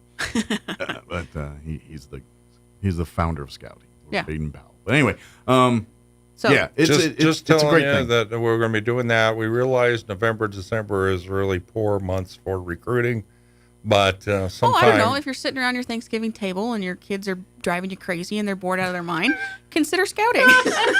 We'll probably start having meetings in January, February. Okay. Well, like you said, we don't have a home ourselves yet, so we need one for the company. And we're going to have 4 scholarships come first part of the year. So if you're looking for money for school, RoswellLegion.org. Same place you're going to get your Reese Across America or wreaths. call me 575-268-0220. Yeah, and of course, if you want to learn more about anything we do, it's all there on the page. Like if you want to donate to Memory Lawn or donate to any of that stuff, we have a link there to donate. You can tell us. Well, Memory Lawn has their own webpage, but yeah, you can donate through us, or you can go to memorylawnroswell.org. And any monies you donate for that will it's earmarked for that. Anything we earmark has to go for whatever it's earmarked If for. you don't tell us that, then we may use it to buy turkeys or buy clothes for the homeless or something like that. or help pay for a new building we got to build. Yeah, they don't do that for free, so No, it could fall under those umbrellas. Well, to be honest with you, the building of the building is coming out of a different fund. The money that we're talking about getting donated will not go to the general building fund because it's just not feasible. Well, we're able to do what we do because we have a generous individual We that's very do, and supportive. we will end up paying for it later. But for right now, any money donated to us is going to go to the donated causes. But just be warned, that's what it could end up there too, because but again, so we can continue to do the work we do. It's all going to serve our needs to serve others. Yeah, even That's what the it is. building fund, if we use it for that eventually, will go to help the community. Well, and I would even offer it's probably going to be a community meeting space at some It will point. be, that's what it's for. I That's imagine the they're going to have plan. some We town will hall have meetings. we will have it for rent. Mm-hmm. We will have regular activities. We're hoping to have lunches. I'm hoping to do bingo. So, That's so much fun. Maybe a dance or two. Who Bingo knows, is an option. We've been seriously considering about that. But even say a nonprofit needs a meeting space for a community event. We're that could be a hoping home to for that wire kind of the thing. place up with modern electronics. And because of where it's located, Yeah. it's in a good part of town where there's not a lot of that type of a place available. Right, and we're going to have really good really- parking too. So the thing is, if you need a business meeting or something, we'll probably be able to accommodate. Absolutely. But but yes, for those that can afford it to help our cause, it would be great. But we also, that's what we want. This place is going to be a community We're space. building a community center. It That's is what we're really doing. is going to be, and I think I certainly all of our neighbors in the neighborhood are pretty excited. They are, yeah. That when we get there, because quite frankly, we're it's kind of a little bit of an industrial area, right across from the Farmers on Second, East Second, right across from that. But it's a lot of garages and industrial type businesses around there. So there's not a lot of, but there's a lot of still residential that live within a block of that. Right. So, but there's not a lot of places for people in that neighborhood to meet, to do those things. And so it may evolve to some of those type events happen there. That's Because what we're hoping. where those neighborhoods have a meeting space. But again, that's all what is potential here and what we're talking about. We first got to get some walls up and, and build First a things building. first. But very good. Again, RoswellLegion.org has got everything we talked about, including Reese Across America, scholarships coming up here, scouting, Memory Lawn, and if you want to come join us, our next meeting will be, tomorrow. Week from December tomorrow, 5th. December 5th at the Chamber of Commerce. 6 p.m. 6 p.m. We'd love to have you. We'll And you don't have to be a member. You can just come hang out and say hey. and don't figure- forget, we our American Legion Post 61 family consists of our Legionnaires, who are your veterans, Mhm. our auxiliary, who are generally spouses of veterans, Well, although I'm not a spouse of, I'm a granddaughter and a sister of a spouse. but a relative. So, or and by sister the of a way, veteran. male or female does Yes. not matter. And then our sons, that's the only gender exclusive, is our sons of the Legion, and they are sons descendant of a veteran. They have Sons, to be a son. grandsons. That's what, But by the way, your veteran could be your mom. Yes. That's People true. forget about that one. Yes, that's very Well, true. that's what we got to talk to Dusty about. She got 2 sons. She does have 2 sons. That's right. People forget about that one. So, is there anything we missed? Anything, Lee, we want to cover? Not today. Okay. After December 14th, Family 61 kind of goes on hiatus for about 6 weeks. So we will still do the radio spot in December if that Wednesday is open. But if as far as activities and events. If not, we will definitely be in January. Yeah, we rest and recuperate in January, like most folks. Plot for the year ahead. Yeah, exactly. February, we start out with 4 chaplains and go on from there. Yeah. Yep, that'll be. And like I said, more to come on 4 chaplains, and we'll get it. And of course, definitely as we get closer to our wreath dispersion event, I will get that information out. Yeah, I mean, we may ask to come on before that for the dispersion. Yeah, that's on the we'll 14th. We'll definitely make that happen. Captain. Okay. So, good deal. Well, happy Thanksgiving to you Happy guys. Thanksgiving. Thanks for having us. And I'll see you next week, if not sooner. Okay. We'll see you then. Take care. Thanks, Mike. All right, 9:56. Let's do a SRN market update and quick break before they kick me off the radio. Don't go away. With the Wall Street Business Report, I'm Bill Alexander. Officials from Mexico, Canada, and China warned U.S. President-elect Donald Trump's threat of imposing hefty tariffs on goods from the 3 largest U.S. trading partners would harm the economies of all involved and would risk aggravating inflation and damaging job markets. Leaders and other top officials urged dialogue and cooperation. Shares of U.S. and European automakers dropped on Tuesday after President-elect Donald Trump pledged steep tariffs on Canada, Mexico, and China, threatening the industry's tightly knit supply chains and raising investor concerns of higher costs. U.S.-based travel companies like Marriott International are trimming their budgets and workforce. Diminished demand for budget hotels reduced growth in the hotel business in 2024, and that trend is expected to continue in 2025. Kohl's department store forecast a bigger drop in annual sales than previously expected, a sign the department store chain is struggling. For the Wall Street Business Report, I'm Bill Alexander in Washington. Wakefield Oil Express has the highest quality service in Roswell with a 17-point full-service oil change that includes a full wash and vacuum at their car wash. You won't find a better deal. They also offer full synthetic oil changes, fuel and cabin filter replacements, and will even check your battery. Their tunnel wash isn't afraid of dirty vehicles. They have the best value wash in town with free vacuums. They even offer wash passes that can be used for multiple vehicles. Next time you need your oil changed, go to the fast and efficient Wakefield Oil Express and let them earn your business. 3204 North Main, Roswell. Do you love your car? Yes. Well, Roswell Hyundai wants to help you keep your current car with a lower payment. Introducing Refi with Hyundai. Roswell Hyundai wants to help you refinance your current vehicle with rebates and discounts to lower your payment. If you're ready to upgrade, Roswell Hyundai has a fresh inventory of new and pre-owned vehicles with special financing available regardless of your credit with I-10 accepted. Don't forget, all new Hyundais come with a 5-year bumper-to-bumper warranty and 3 years of free oil changes. So, what makes Roswell Hyundai the #1 used car dealership in southeastern New Mexico? You do. Roswell Hyundai, 1909 West 2nd. You deserve to enjoy your health. You deserve to enjoy your passions. We're here to make that easy. If you're over 65, Medicare is yours, and New Mexico Aging Services is your expert, unbiased guide to finding the best plan for you at no charge. So instead of navigating Medicare on your own, spend your time doing what you love. We'll help you get the care you need to keep doing it. Medicare, make it yours today. 2024 open enrollment is October 15th through December 7th. Get started today at aging.nm.gov/Medicare. This announcement was paid for in part by Grant 2201 NMMDR from the Administration for Community Living, sponsored by this station and the NMBA. I'm meteorologist Steve Hamilton with your Pecos Valley weather. Pretty windy today. We'll get some sunshine though, and fairly warm. We'll be in the upper 70s. We have a cold front on the way into the area. A few gusts around 40 miles an hour through the afternoon. Overnight cloudy, will drop into the low 40s and still breezy, and then a lot cooler on Thanksgiving Day. Clouds in the morning, mix of sun and clouds in the afternoon, upper 40s to low 50s. That's your latest forecast. I'm meteorologist Steve Hamilton. No static at all. Your new home for talk radio is KEND Roswell.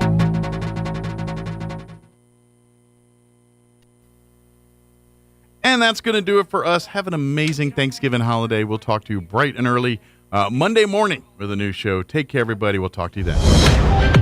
Breaking news this hour from townhall.com. I'm John Scott. The number of Americans applying for unemployment benefits fell last week, remaining near 7-month lows. Jobless claim applications fell by 2,000 to 213,000 for the week of November 23rd. However, continuing claims rose by 9,000 to 1.91 million for the week of November 16th.